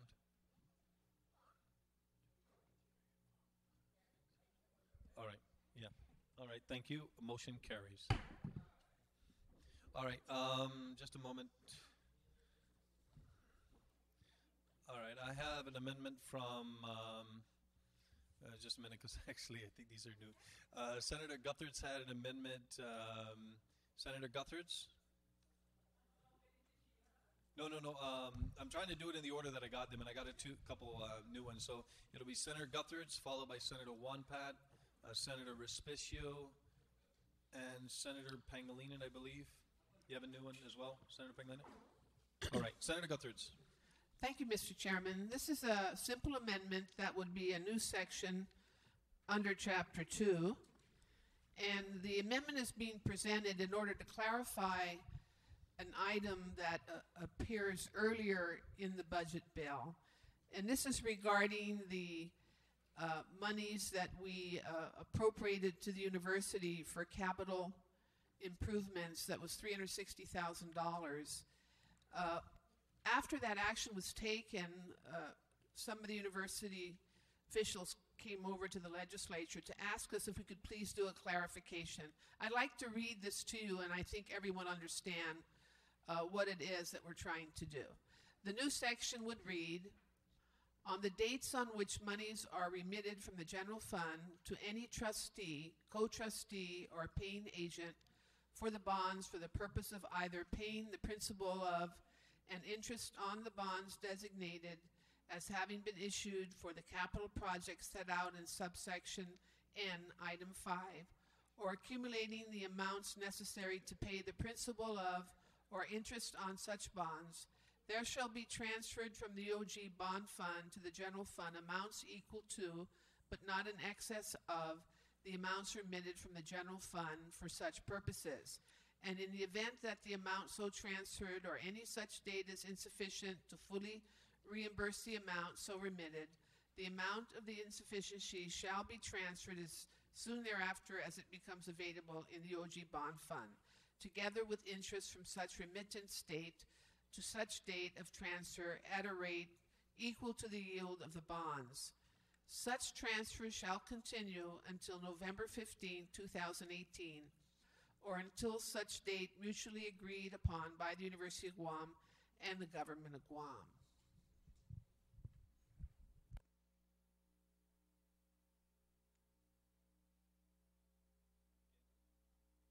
I'm going to call for a 1-minute recess.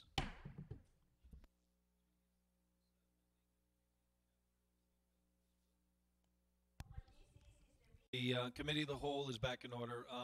On the amendment by Senator Guthertz, there no discussion or objection? I'm sorry. No, there's no amendment to the amendment.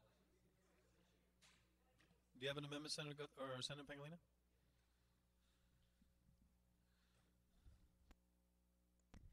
Yes, thank you, Mr. Chair. Mr. Chair, I just want to say then, I'm trying to write an amendment right now, but it should be that the payment from the University of Guam shall be recalculated to reflect the new bond, to the new coupon rates on the bond, if less than the original rate on those bonds. I think we'll go ahead and wait for that to be in writing, and then we'll move on it then. Okay. All right. Well, we'll be in brief recess until we get that in writing. The committee of the whole is back in order. We have an amendment from Senator Pangilinan.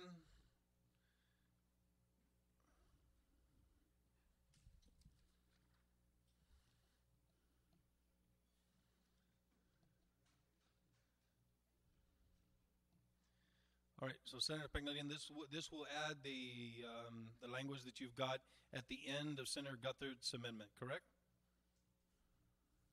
Yes, Mr. Chair, that is correct. All right. And of course, the intention is that if the bonds that are refinanced come down in interest, then it's only appropriate that the University of Guam's portion of the debt service shall be reduced accordingly. I mean, that is the entire purpose of the refinancing of the bonds, is that we will have either one, lower interest rates, I hope, although that's really, I think really the intention here, or at least as we looked at those bonds, we're not sure that those bonds, we're going to get a better rate on the market. And I think it's just the fact that we're going to get this because that's the way we're going to fix this imbalanced budget, And if we're going to, refinance the bonds, regardless of the interest rates, regardless if there'll be savings, and all we're interested in is trying to get new money and extending the term of the bonds another 20, 30 years because we need the money today, it's not that different. But if that is the case, then I think that, and we are fortunate to get a lower interest rates, then the University of Guam's debt service should be reduced accordingly, or proportional share of that. All right. All right, on the amendment, is there any discussion? Objection? Without objection, so ordered. On the main amendment, Senator Respicio. Thank you, Mr. Chairman. Very quickly, I rise in support of the amendment as well as the amendment to the amendment which was just carried. Both senators really clearly demonstrated how doing this would essentially save the University of Guam $36 million. So I want to commend Senator Guthards for moving this. I want to commend Speaker Pangilinan for making a requirement that any savings from the refinancing shall go back to the university. Because after all, Mr. Chairman, this savings for the university would hopefully translate to better tuition rates for the students up there. So it's a great amendment. All right, Senator Blas. Thank you, Mr. Chair. Mr. Chair, I just scaring you, Dr. J. I rise in support of this amendment. I do believe too as well. She was kind of scared. She didn't know which way I was going to go. But quite honestly too, if this means a savings to the University of Guam, and being able to not only continue to pay down the debt, but then, it's just like a credit card bill. If the minimum payment can be lowered because of the new interest rate, then and you can save and you can use that money elsewhere. And in this case, hopefully the University of Guam will continue to use this so that it will make the educational environment for our students, much better there, and utilize for capital improvements. Then I see this as a very good amendment.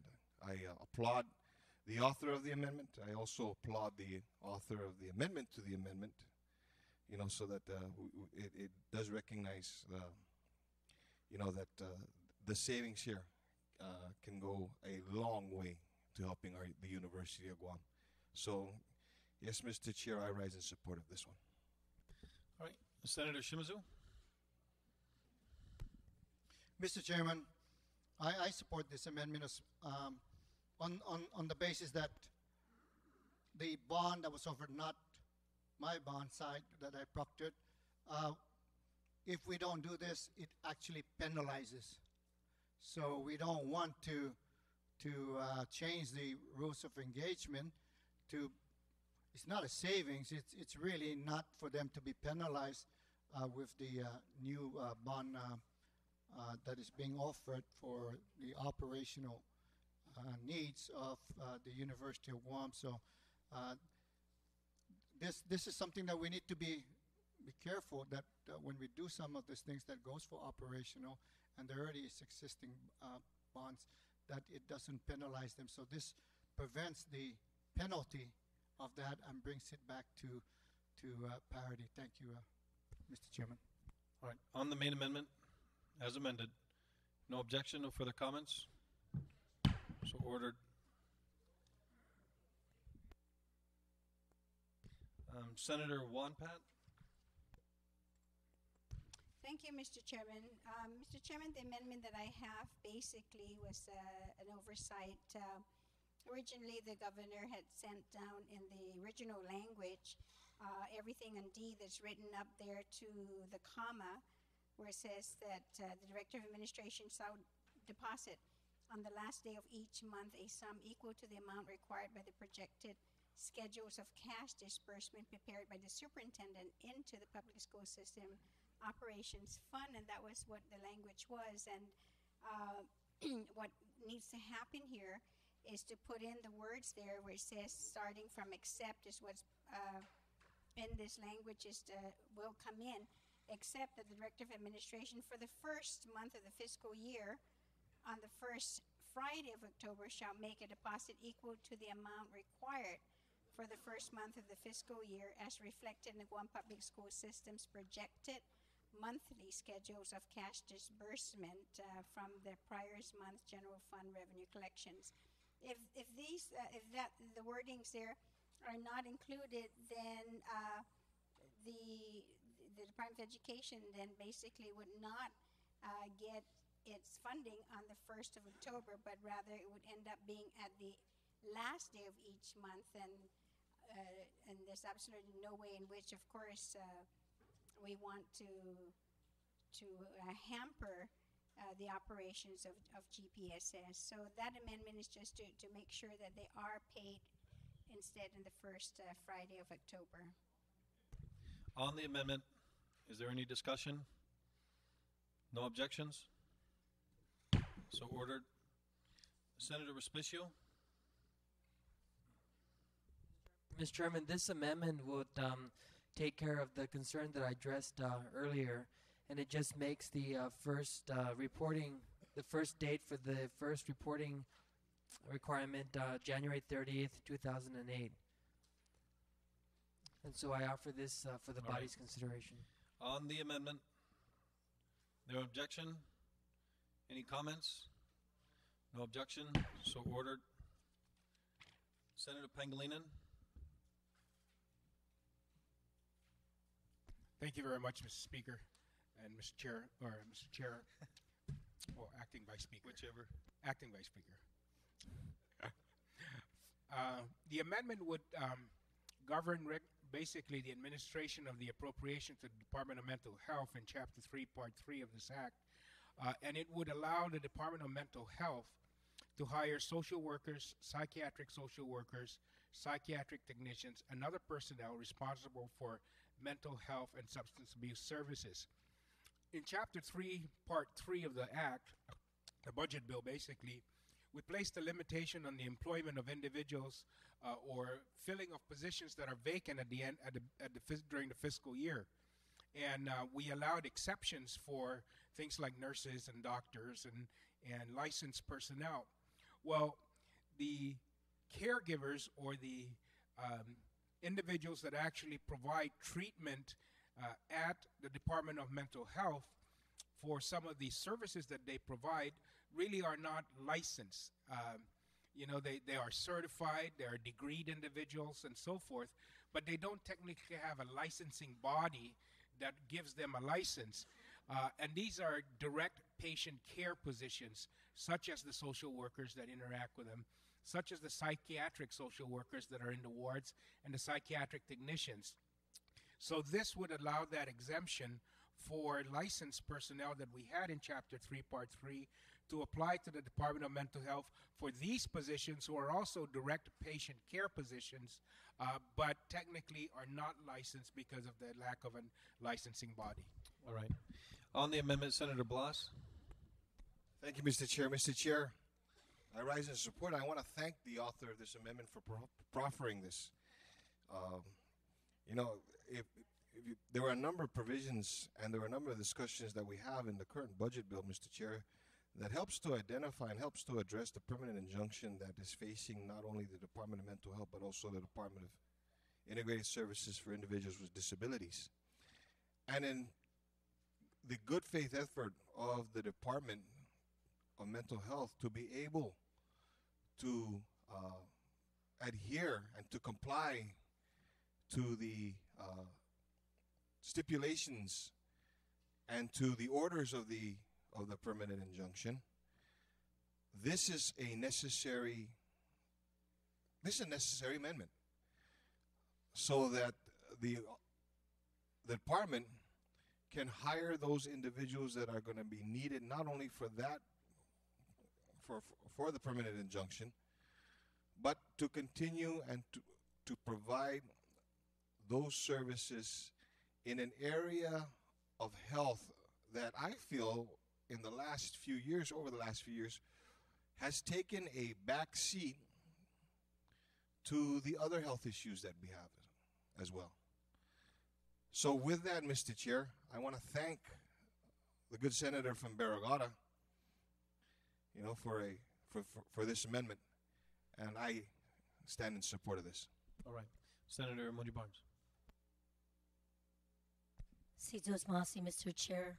I too, Mr. Chair, would be remiss if I didn't take the time to thank the good author for proffering this amendment and also share the same sentiments of the previous speaker. And Mr. Chair, it just gives a clearer definition to make sure that the technicians, the workers, the social workers, the other personnel that is responsible for carrying the mandates of this mission are clearly defined.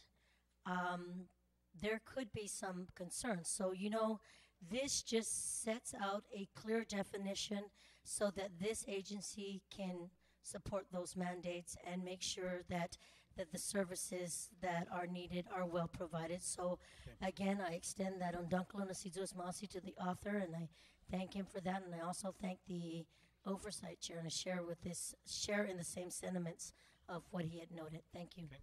On the amendment, Senator Shimizu.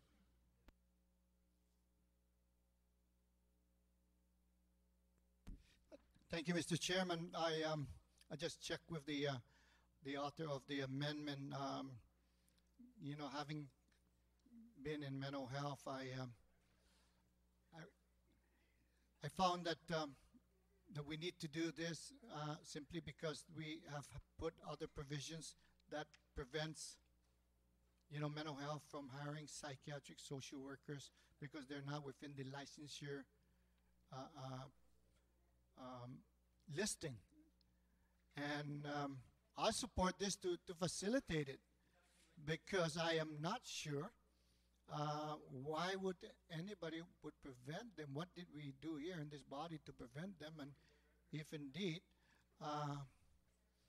it was never a problem to hire psychiatric social workers, at least back in the day. But now, I don't know if kung mananomonay pa mananotatir pagus to have prevented mental health to not hire psychiatric. So if this will make it clearer, will make it clearer that any other provision that may have stopped the director, tied the director from hiring, then I have no problems in supporting this wholeheartedly. But I would want to make sure that on one end, we're not tying the director's hand because of the issue that everything has to be licensure, and indeed, no, they don't. So I rise in support and encourage all of my colleagues to support this by their votes, because we're in a very tedious situation that if we don't get all of the 8 in here, this would have been in vain. So if there's no enough for 8 people in here, I think you just... Okay, thank you. Senator, thank you very much. Senator Pangilinan? Yeah, if I could just have a minute recess. All right, be in a minute recess. Thank you very much, Mr. Chair. Mr. Chair, I just wanted to be absolutely perfectly clear of what the effect of this would be. And so I wanted to add just a small minor amendment to the amendment I presented. And that would be at the beginning of the sentence, in front of the word funds, add the words, notwithstanding Section 41, Chapter 6, funds appropriated to the Department of Public Health. And that's the section that prohibits the filling of vacant positions with the exception of certain positions, and this would include that in there. All right, on the amendment, without objection, so ordered. On the main amendment as amended, no objection, no further comments, so ordered. Senator Blas? Senator Blas? Yes. Yes, I do.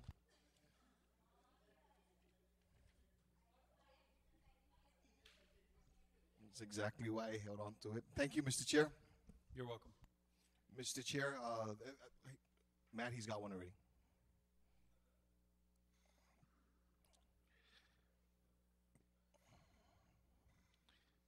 If you allow me, if I can go ahead and speak on the amendment. Go ahead and explain your amendment, Senator Blas. Thank you, Mr. Chair. Mr. Chair, the amendment that I've got proposed is to add a new section to Chapter 7. The administrative provisions as follows. Basically, what it provides, Mr. Chair, is that notwithstanding, and this is Section 9 of Chapter 6 of this Act, the Imagalayan Guam is authorized to transfer not more than 15% of the fiscal year 2008 general fund appropriations made to the Department of Law, the University of Guam, the Guam Community College, and the Guam Public School System, and the Guam Public School System Operations Fund. Imagalayan Guahan shall provide a monthly report to the Speaker of the Legislature in Guahan on all transfers made pursuant to the section during the previous month.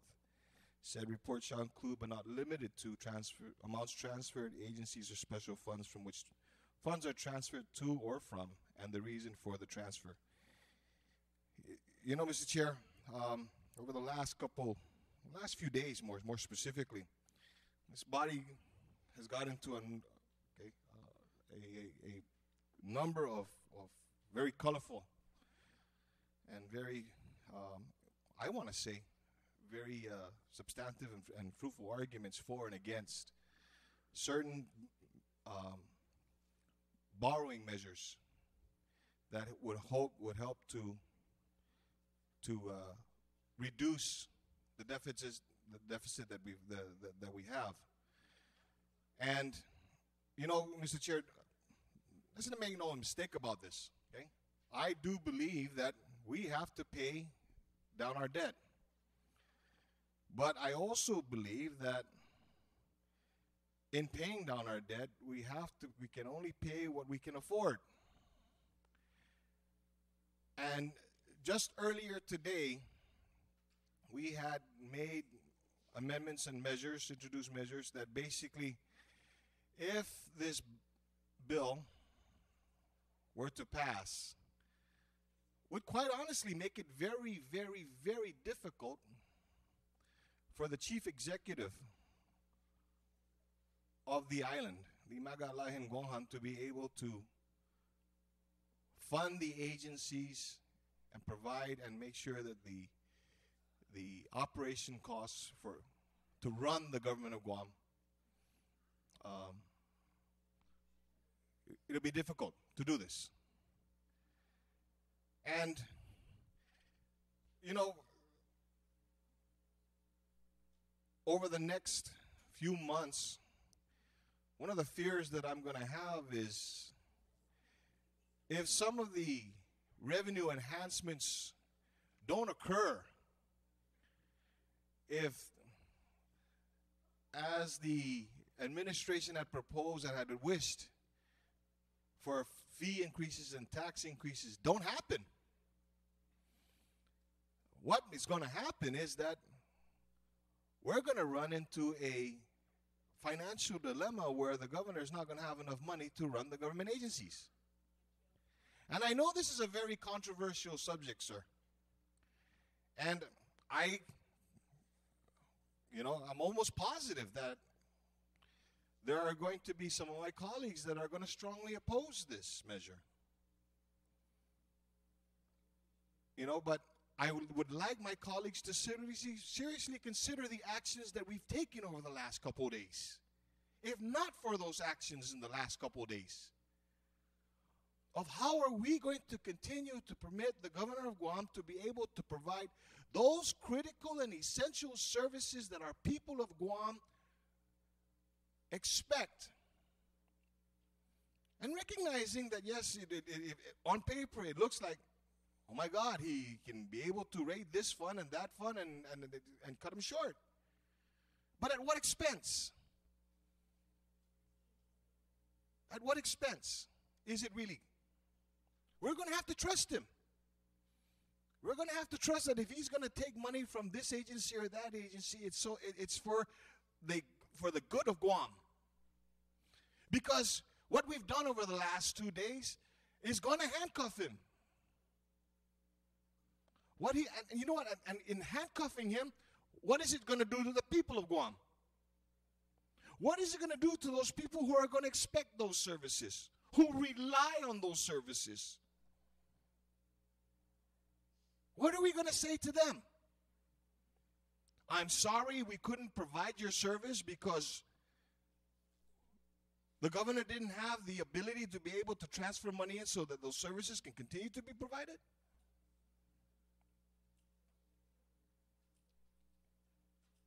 I think we really, if for my colleagues, and I'm asking my colleagues, it's a hard pill to swallow, sure, but it's a necessary pill. It's a necessary pill. So that these services do not stop. And it doesn't stop at a time when our people really need for it to happen. If we didn't have to do what we did earlier, then maybe I wouldn't propose this. Maybe there would be no need for this. But because of our actions, this is needed to ensure that these services that our people expect continue to get provided to them. Thank you, Mr. Chair. Thank you. On the amendment, no comment? Senator Wonpat, you need your stick with a hand at the end. Senator Wonpat, on the amendment. Thank you, Mr. Chairman. Mr. Chairman, I really appreciate, of course, what my previous colleague has basically said about how important it is to not tie, the governor's hand. And I remember the governor, of course, when he gave a State of the Territory address, he was basically saying is that he needed, some flexibility here. But it wasn't so much when he spoke that the flexibility should be in terms of transferring money. The flexibility that he was asking for was the provision in which this body, in previous legislatures had guaranteed that the first, monies that would come into the coffers would go to, of course, GPSS before anybody else. And that was what he was saying that was hurting him. And that was the concession that was made even in this bill. There's a lot here, basically, that has been given up for GPSS, for the governor, in terms of how then the monies are going to be divvied out through all the departments and agencies. And that's a lot to give up. And you know very well, if the speaker himself was here, he'll whip you guys all into shape and say, no, you don't touch GPSS. I'm talking about the right-hand side, not the left. And so that was the concession. And even in my discussion, of course, with the director of BBMR, and that was a success, a win. So it's a win-win basically for both. But to come in now and allow 15%, I think really is a bit much. Guarantee, because these departments and agencies, yes, are the largest departments that, and only because of who they service. They service the largest group as well in the community, and more so do they need their money. You also know that when the budget came down to down to this legislature, everybody got a cut. The original request was $275 million, and what are they getting? 205. So you can't say that, the monies are not being spread out throughout all the departments and agencies. And it has always been, now the policy of this legislature is that to always, yes, make health, education, and public safety a priority. And it's always putting our children first. So, I mean, as much as, I like my colleague on the other side, and we've been working really well, together. We've agreed on so many things together as well, and I hate to object to something like this, but this is definitely one pill I can't swallow. I'm already choking. There's been so many pills tonight that we've been taking, and this last one is going to really do me out, so I'm really sorry. I have to object. Okay. On the amendment, Senator Shimizu. Mr. Chairman, let me speak a little bit on the issue of transferatory. When monies are very, very tight, just the rule of how you manage your affairs is that you allow the head of the household that flexibility, not the rigidity. And I say that with all sincerity, that we can have, all the protection to be given to the chosen ones.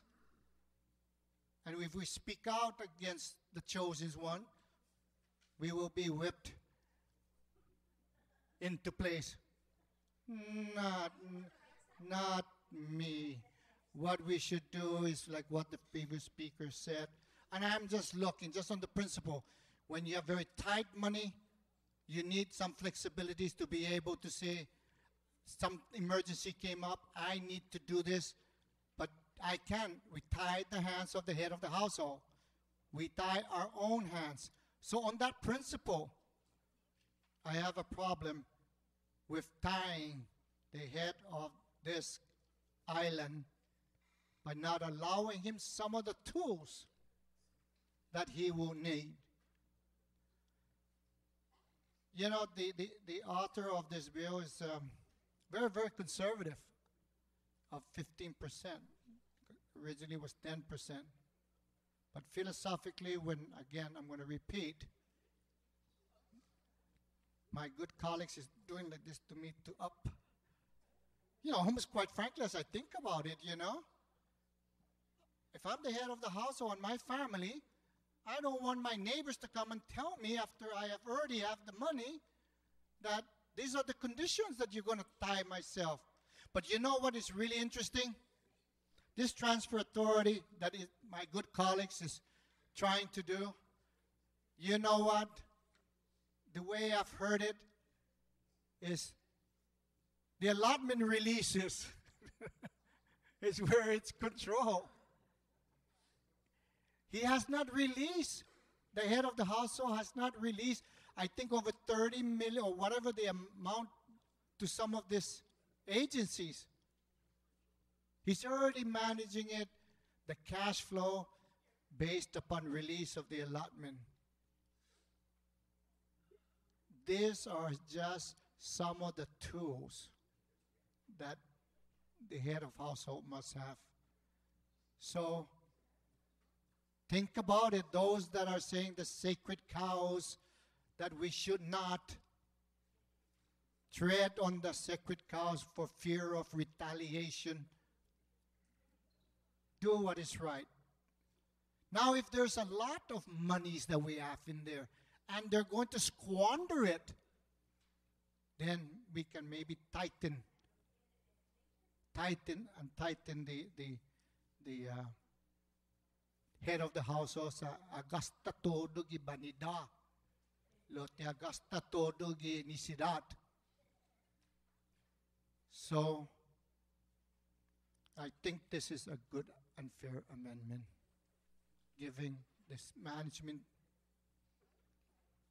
But that's my opinion, and I should not be whipped for my opinion. Thank you. Thank you. Senator Palacios. Thank you, Mr. Chairman. Mr. Chairman, I rise in full support of this amendment. The governor, Mr. Chairman, is a major player in the running of this government.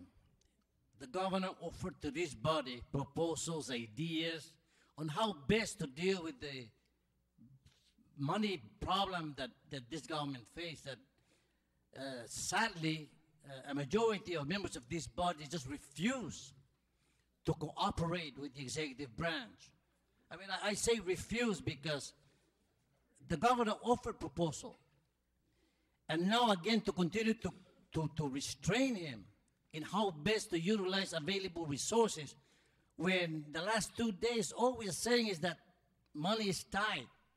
Well, 15% to me is not that great anyway. And he should have this flexibility to move the money around. He is a major player. He should be involved in how best to run this government. We are involved. He's asking for the authority. I support giving him this authority. Thank you, Mr. Chairman. Senator Guthers.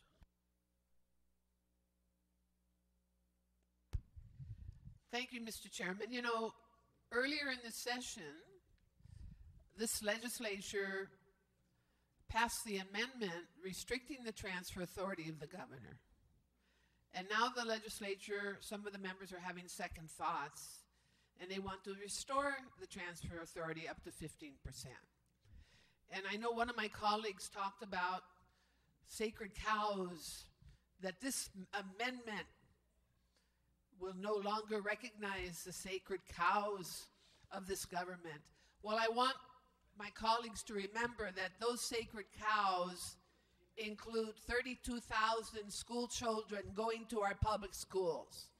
Those sacred cows include all the citizens that end up going to the Attorney General's office for justice, and all the citizens that go to the courts of Guam seeking justice, and also include our young people trying to learn professions at the Guam Community College and the University of Guam, and the teachers that spend their own money to cover the expenses that should be covered by this government in our school system. So those are really the sacred cows we're talking about, and to me, they are very sacred. When I was on the school board years ago, Mr. Chairman, we had a governor that routinely would take money away from the public schools. And he hurt the schools when he did that. I don't want to see any governor do that.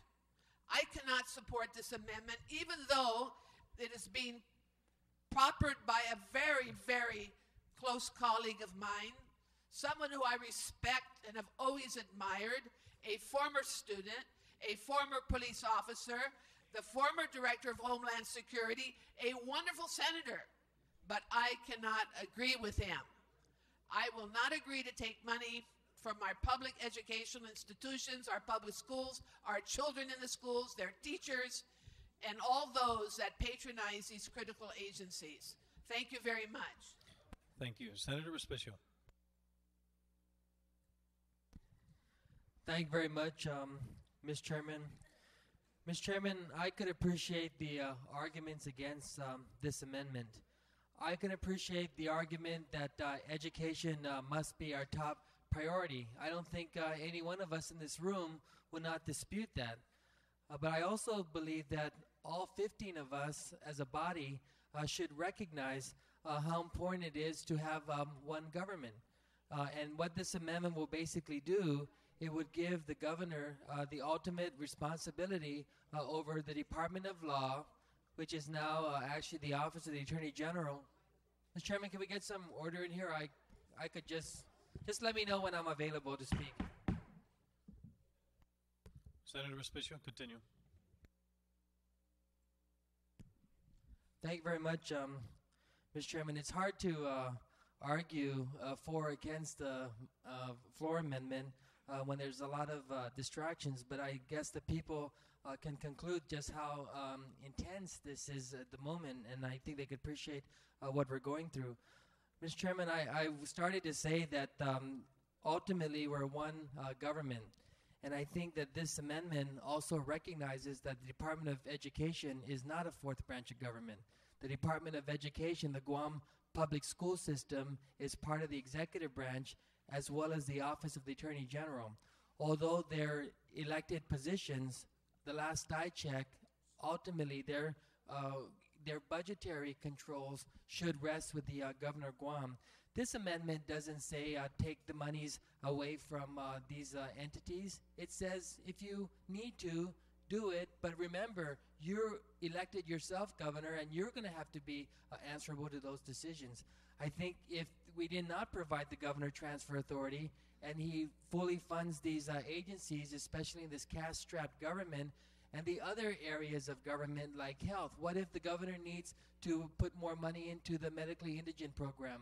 What if the Governor needs to give more money to public works because the school buses are down? What if the Governor needs to allocate some money to some other critical service of the government, such as the Guam Police Department?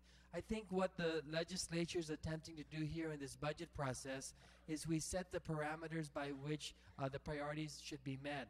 But if for some reason or another, such as unforeseen circumstances, such as maybe the revenues we project don't come in, or such as maybe the budgets that we adopt for the agencies, there were unanticipated shortfalls. I think ultimately if there's some other area, some outbreak in the healthcare crisis, as you know, the insurance rates are going up, and if our people don't have access to affordable health care and they go to GMH and they can't pay the bill, what do we do then? We just tell the Guam public school system, well, you know, the children are top priority, but when they get sick, don't go to GMH. Your children are top priority, but when the buses break down, don't expect the buses to take them to school. I have a struggle supporting something like this, Mr. Chairman, but when you think about how this government has to be a government that's all-inclusive, and how that the governor ultimately, when he makes these decisions to transfer monies from these entities, there is a reporting requirement that he must submit to the Speaker of the Legislature, and as make that a very transparent process. So setting aside all the arguments against this amendment, I ask our colleagues to recognize the kind of financial trouble this government is going to continue to be in when your deficit exceeds your operational annual operating requirements. And so if we need to give the governor some flexibility, Mr. Chairman, and if this amendment offered by the good senator, the chairman on health, which I'm sure he's also concerned about the other areas of the government, particularly health, if this is going to cause him to vote for the overall budget and compromise, I say we do it. I say we do whatever we can to get more senators to vote for this bill in the end, because the fiscal year is ending and we must submit a bill for the governor to deliberate on. And if this is going to cause the governor to sign the bill, then I think we would have all done our job. So I'm asking for the members' deepest consideration to adopt an amendment like this. Thank you. On the amendment, Senator Pangilinan. Thank you very much, Mr. Speaker and Mr. Chairman. You know, I understand the fact that the government is whole, but if it is in fact whole, then why are we leaving other people out? Why don't we give the governor unfettered authority over all the appropriations of the government, regardless of where that appropriation is directed at? Why not? Why take it from education, education, education, education? Because that's really what we're trying to do here, and if we should pass this amendment. And if the governor, in fact, is able to take money from, I don't know where, but I know he took money, $12 million over the last 3 to 4 years to fund, over the last 2 years, to fund a consent decree that he entered all by himself. But yet he found money to when he wanted to do something, he found the money. So if he wants to, and if he needs to, then I think he can without this authority, because he has the authority to transfer from the other departments and agencies. And he has a lump sum budget. I really am amazed at just how far we've gone on the other way with regards to budgets. It used to be that the legislature set very strict and very clear parameters for the expenditures and the accounting of those expenditures. But boy, I'm telling you, we have gone all the way to the other side of the pendulum. It has swung so far that now the governor basically has a lump sum budget for the departments and agencies. 100% transfer authority for all of those departments and agencies under his purview. And he still wants more. He still can't run this government 100% transfer authority basically from the other departments and agencies. You know, I think that the one power that the legislature has is to ensure that the appropriations are spent accordingly so that we can fund the operations of the government according to the appropriations made by this body. And if we do these kind of things, then we are giving up that control. And I want to say, if we had more oversight hearings maybe to account for these things, to have the reporting come by and have them account for it face to face, then maybe a little bit more lax controls may be in place, but we haven't had. We don't do it anymore. You know, this body doesn't extend its reach to ensure that the monies are being spent and have the directors and the departments come down and justify those expenditures. Not anymore. It's submit them on a piece of paper and we'll read them if we want to. I think that this legislature continues to work with the governor, but we also ensure that the policies that we set as reflected in the expenditures that we authorize for these departments and agencies get applied to those departments and agencies. And in some instances, the governor has total access to those, and in some instances, we've decided as a policy that we want to restrict access of the governor from transferring money out of those departments and agencies, branches, and instrumentalities of this government. And I do not support this amendment because I think that really the governor has enough flexibility built into this budget. And the other thing that we always kind of forget as our good speaker who's not here to tell us is that the governor has the ultimate control over the budget. Even those that we say he can't transfer, he just doesn't release the cash. He doesn't release the allotment, no matter what the law says. Why do you think the Department of Education of the Guam Public School System is short by over $13 million without transfer authority? The governor just didn't give them the money. That's the ultimate transfer authority, is to withhold the money so they never get it in the first place. Doesn't even have to transfer it then. He just never gives it. It's the reason why we're behind in our income tax, because he just, although the current law says you have to put in the money every month, 30 days after the expiration after the collection of the taxes, take a portion of it and put it in the income tax refund trust account so that we can pay the income taxes. He doesn't do it. He doesn't put it in there. That's why we have $114 million in back taxes owed after paying and borrowing 10 years ago, suddenly we were at zero. So to say that the governor needs this because he needs to run this government, the fact that he can break the law every single day by not depositing money in that account, the fact that he can shortchange these departments and agencies by never releasing the allotments and never transferring the cash to these departments and agencies, I don't want to add insult to injury. And therefore, I oppose this amendment. All right. On the amendment, if no further speakers, Senator Blas to close. Thank you, Mr. Chair. Mr. Chair, I want to thank my colleagues who spoke for and against this amendment. And I expected that and I appreciate it. Because as, you know, my good senator who sits right across from me has stated, I guess when he was speaking, he says, Mr. Chair, I guess you can realize how contentious and how controversial just this single piece of legislation, if you will, is with this body. But you know, Mr. Chair, and I'm going to go back to something that was brought up earlier. Yes, I was the former Homeland Security Advisor. And you know, a couple of things that I used to remember is that when this island went to condition of readiness 2, preparing for a typhoon, a major storm. Government entities were shut down, except where? The hospital. In our preparation for earthquakes, things that could strike at any time, it was easy and it was best, really, for government employees in the private sector too, to be sent home, because of the danger that may exist in their workplace, and to check on home.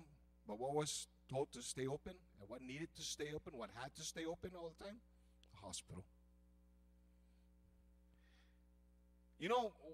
What I'm concerned about, Mr. Chair, is that based on what our actions have been over the last couple of days, recognizing, in one hand, I'm sure that in a lot of us there's this hope of optimism for our economy to pick up so that we don't have to, and hopefully it doesn't get to the point where the governor is going to need to exercise his power to transfer funds.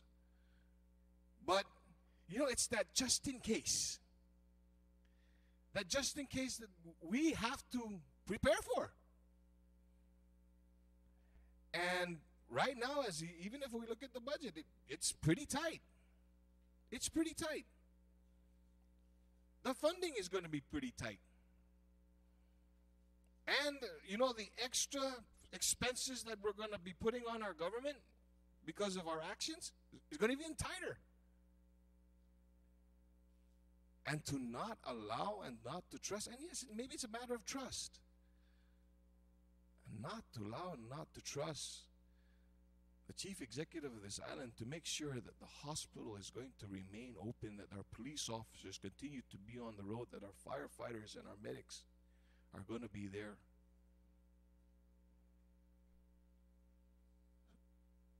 And they're there because the money was there to be able to do this, and the equipment was there because we were able to get it, procure it, because the governor had a transfer authority to be able to do this.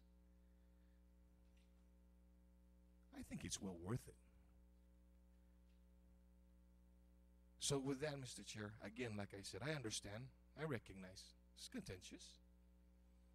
But please, to my colleagues, dig deep down and really ask yourselves, if we don't do this and something does happen, it's too late for us to come back in here and say, do it. How do you explain that to somebody who needed it then? Thank you, Mr. Chair. Thank you. On the amendment, there is objection. As many as in favor, please raise your hand.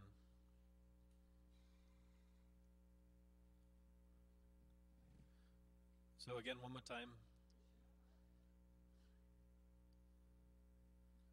Okay, motion carries. We have another amendment from Senator Senator Shimizu.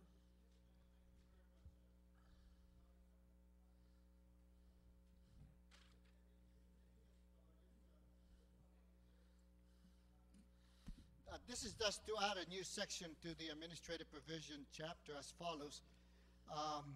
Senator Shimizu, real quick, can I go ahead and explain your amendment? I'll just read it.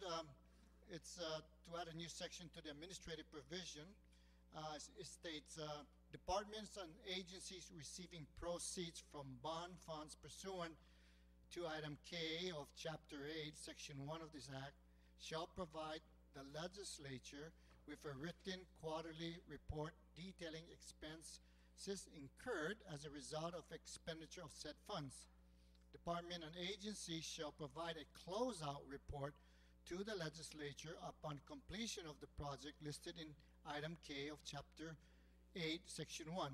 If such funds are insufficient for completion of a project, the department or agency shall provide a report to the legislature on the amount necessary to complete said projects. As if you recall, this is the bond not Bill 168 bond. This is on the other bond, but basically saying that some of the items in that bond are for operational. So if what I'm proposing is just a reporting on the expenditures pursuant to the amount released. So this, the one that you have is the second one. It's to add a new section to administrative provision chapter. Senator Shimizu, that would be the one that's not signed, correct? That will be the one that's not signed, correct? Correct. The reason why I had to switch it was making the amendment to a section that we had already passed. So this is just basically to put it now in the administrative provision. Okay. Just, On the amendment, Senator Wonpat. Thank you, Mr. Chairman. I'd just like to let the author of this amendment know that I truly support this amendment. I think it's very important that in this particular case, when we're talking about the items in particular that are in item K of Chapter 7, it talks about other projects here basically that we know are not sufficient.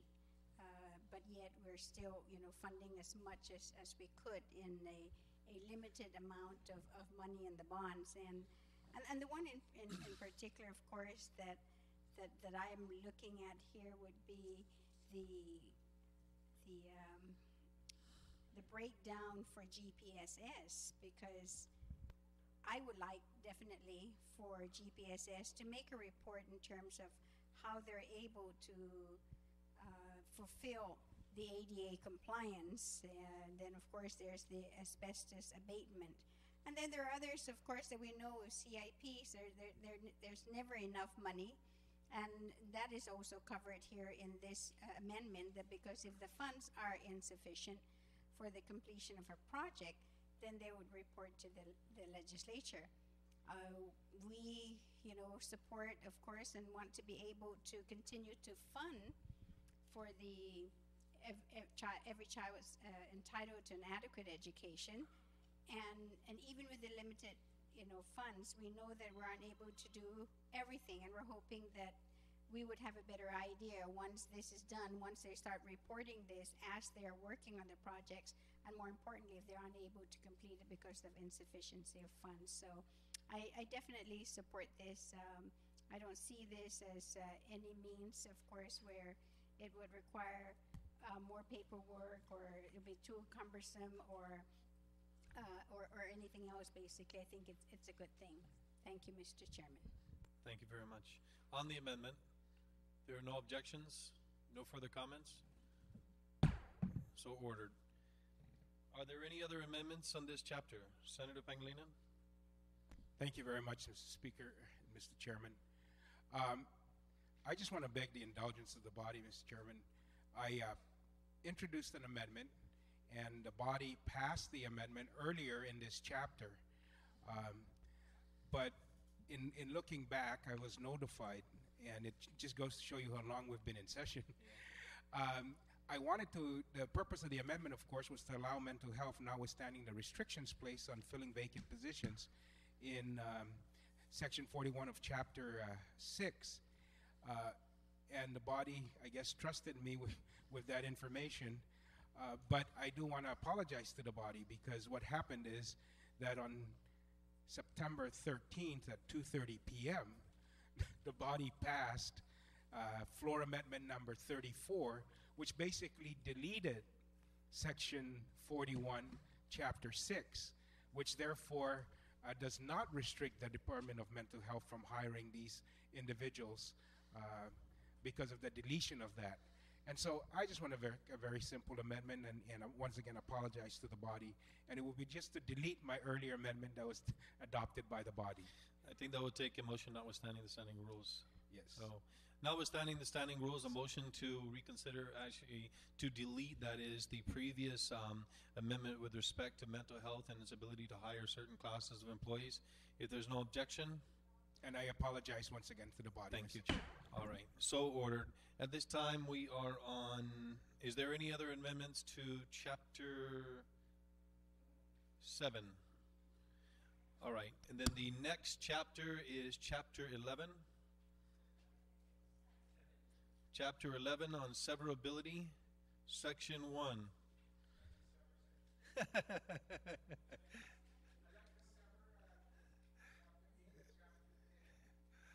Okay, I don't think that's in order, but thank you for the sentiment anyway. All right, if there's no discussion on Section 1, all right, ladies and gentlemen, we're going to take a couple-minute recess.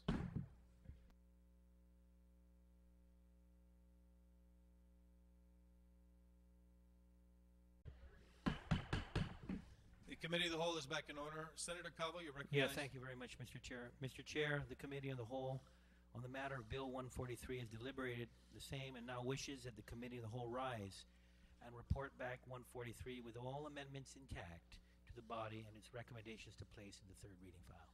All right, on the motion, no objection, so ordered. We will return in 1 hour at 11:30, at which time we will, I'm sorry, Senator Calvo, do you have a motion to move once we return? Well, actually, we'll hear the motion at that time. All right, we'll return at 11:30, at which time we'll reconvene in the regular session.